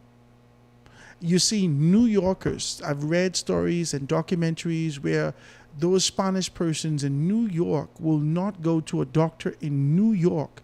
They will travel sick back to Santo Domingo to be able to get a service in there. So it speaks to the caliber of service that they get in this particular area. And as a testament to your 0.01, it actually speaks to the revival that you get in those particular areas also. That's amazing, man. And the good thing about it is that Dr. Samadi operates at a clinic in New York. That is my PSA results I just picked up today. And he operate at the clinic in Santiago, the hospital in Santiago. And listen, man, if I could help anyone, as a matter of fact, the gentleman you speak of just now, and the good thing about it, Dr. Samadi, right, and his team did an excellent job. And he said to me yesterday, he said, Peter, when you came to Santiago, you came into a Spanish-speaking country, and you didn't know the language per se. And just that your attitude, your demeanor touched me and my staff. We had conversation, we spoke about it. And here it is now. I am in your country for the first time, visiting your country. That's crazy. He's here now? He is here in the country on vacation. Bring him here tomorrow. That's what I said. Bring him here tomorrow. He is here on vacation. I will have Dr. Samadi here to you tomorrow. Okay. You know, and to my brothers and even my sisters out there, because most men will not do anything to their health unless their significant other take a stand and help them going through that process. And our sisters need to step up and help our brothers, our fathers, our uncles get checkup. Because, hey, this is the generation that we will lose if we don't do anything about it. And prostate cancer affects all of us. Wow. We got to be able to deal with it. Yes. Ladies and gentlemen, that's none other than Peter Ouden being able to tell us about our position and how things are happening. Peter, we want to see Dr. Samadi tomorrow. All you men that are having issues with your prostate and being able to identify that, I'm sure we can talk tomorrow about those particular points that you can identify, how these things happen, how you could be able to get early detectors, how we could be able to get ourselves prepared for these things, right? For God's sake, Julian, you need to stop, right? These people cuss me for you, Julian. Julian, we getting ready to get out of here. Go ahead. Man, I called yesterday, so I entitled the 2 calls today. Peter Ogun. Yes, sir. Good afternoon. That's how you talking about your second vice chairman of the Young Liberals. You forget I used to be your second vice chairman, eh? This Julian Ferguson. Mr. Ferguson, yes. Be it as... So I now respect me as second vice chairman, not because you get a little up in age now. You got to remember me, man. My brother, I just spoke with you the other day by our speaker's headquarters, a little thing we had. My brother, be it as it may, even you, I would like for you to see Dr. Samadi. You think he can help me? Man, for Christ's sake. He ain't help you with your eye, but he can help you with your, talk to me, your extremities. Any little help will do. But I want you to know that you have there in your studio one of the best grillers in the world. So whenever you having this grill for this foundation thing, you have Peter right there. Peter's the best grill in the world. I like it. Julian, thank you so much. That's the only grill, man, you can eat from. Let's do a grill. You can put a minute after and you don't taste it no more. Let's do it. Let's see if we can do a grill in September, whatever. Man, I think it's holiday coming in September. Grill one Saturday evening for some of the fans of the foundation. I like that, man. Let's do it. Indeed. All right, my brother. Thank you so much for your telephone call. Yeah. All right, ladies and gentlemen, that is it for the show. Peter, I want to thank you, man. I can hold you that I come grilling thing for real, though. Yeah. Yeah, let's just be able to do that. And God, like a nice little grilled chicken and whatnot. See if we could be able to do something, pull some people together, and make some things happen. I appreciate this, man. I want to talk to Dr. Samadi. I want to be able to identify some more things because it sounds like it's affordable also. It didn't sound like it can cost you an arm and a leg and a backbone. You know, it sounds like it's affordable. And let me put this there. Anyone who care to have a second opinion on a diagnosis they were given, if you have your results, just contact Howard and or God, and while the good doctor is here, and listen, your second opinion, as Doc said, costs nothing. You understand? God has blessed him with this talent to help men, and as a result of that, Doc would be glad and willing to see you while he's here in the country. Wow. Guys, do it. You know the number, 827-0111, 827-0111. And Garth number is 807-1969. 807-1969. Okay? All right, so that does it for the show today. I want to thank you guys so very kindly for being able to do that. Garth, I thank you for being able to sit with me. Thank you guys for the call. Thank you for your participation. Peter, I really appreciate you being able to sit here with us. We're going to see you guys tomorrow right here on The Foundation. You have a great day. We can see you tomorrow. Godspeed. I have a dream where the powerful and the powerless will sit Foundation at the same table. Radio. Where the haves will see the have-nots, not as burdens, but as brothers. Where class will not divide us, but conviction will unite us. I have a dream. For a spider, and she jumped. We must all She jumped. When she see the doggy. remember who they are and whose they are. I have a dream. Fraternity will build beyond the eternal architecture into a national bond. That the walls of design will give way to the bridges of brotherhood. Not I see you look so fat. I don't believe that. I saw I take her in the back. I have a dream.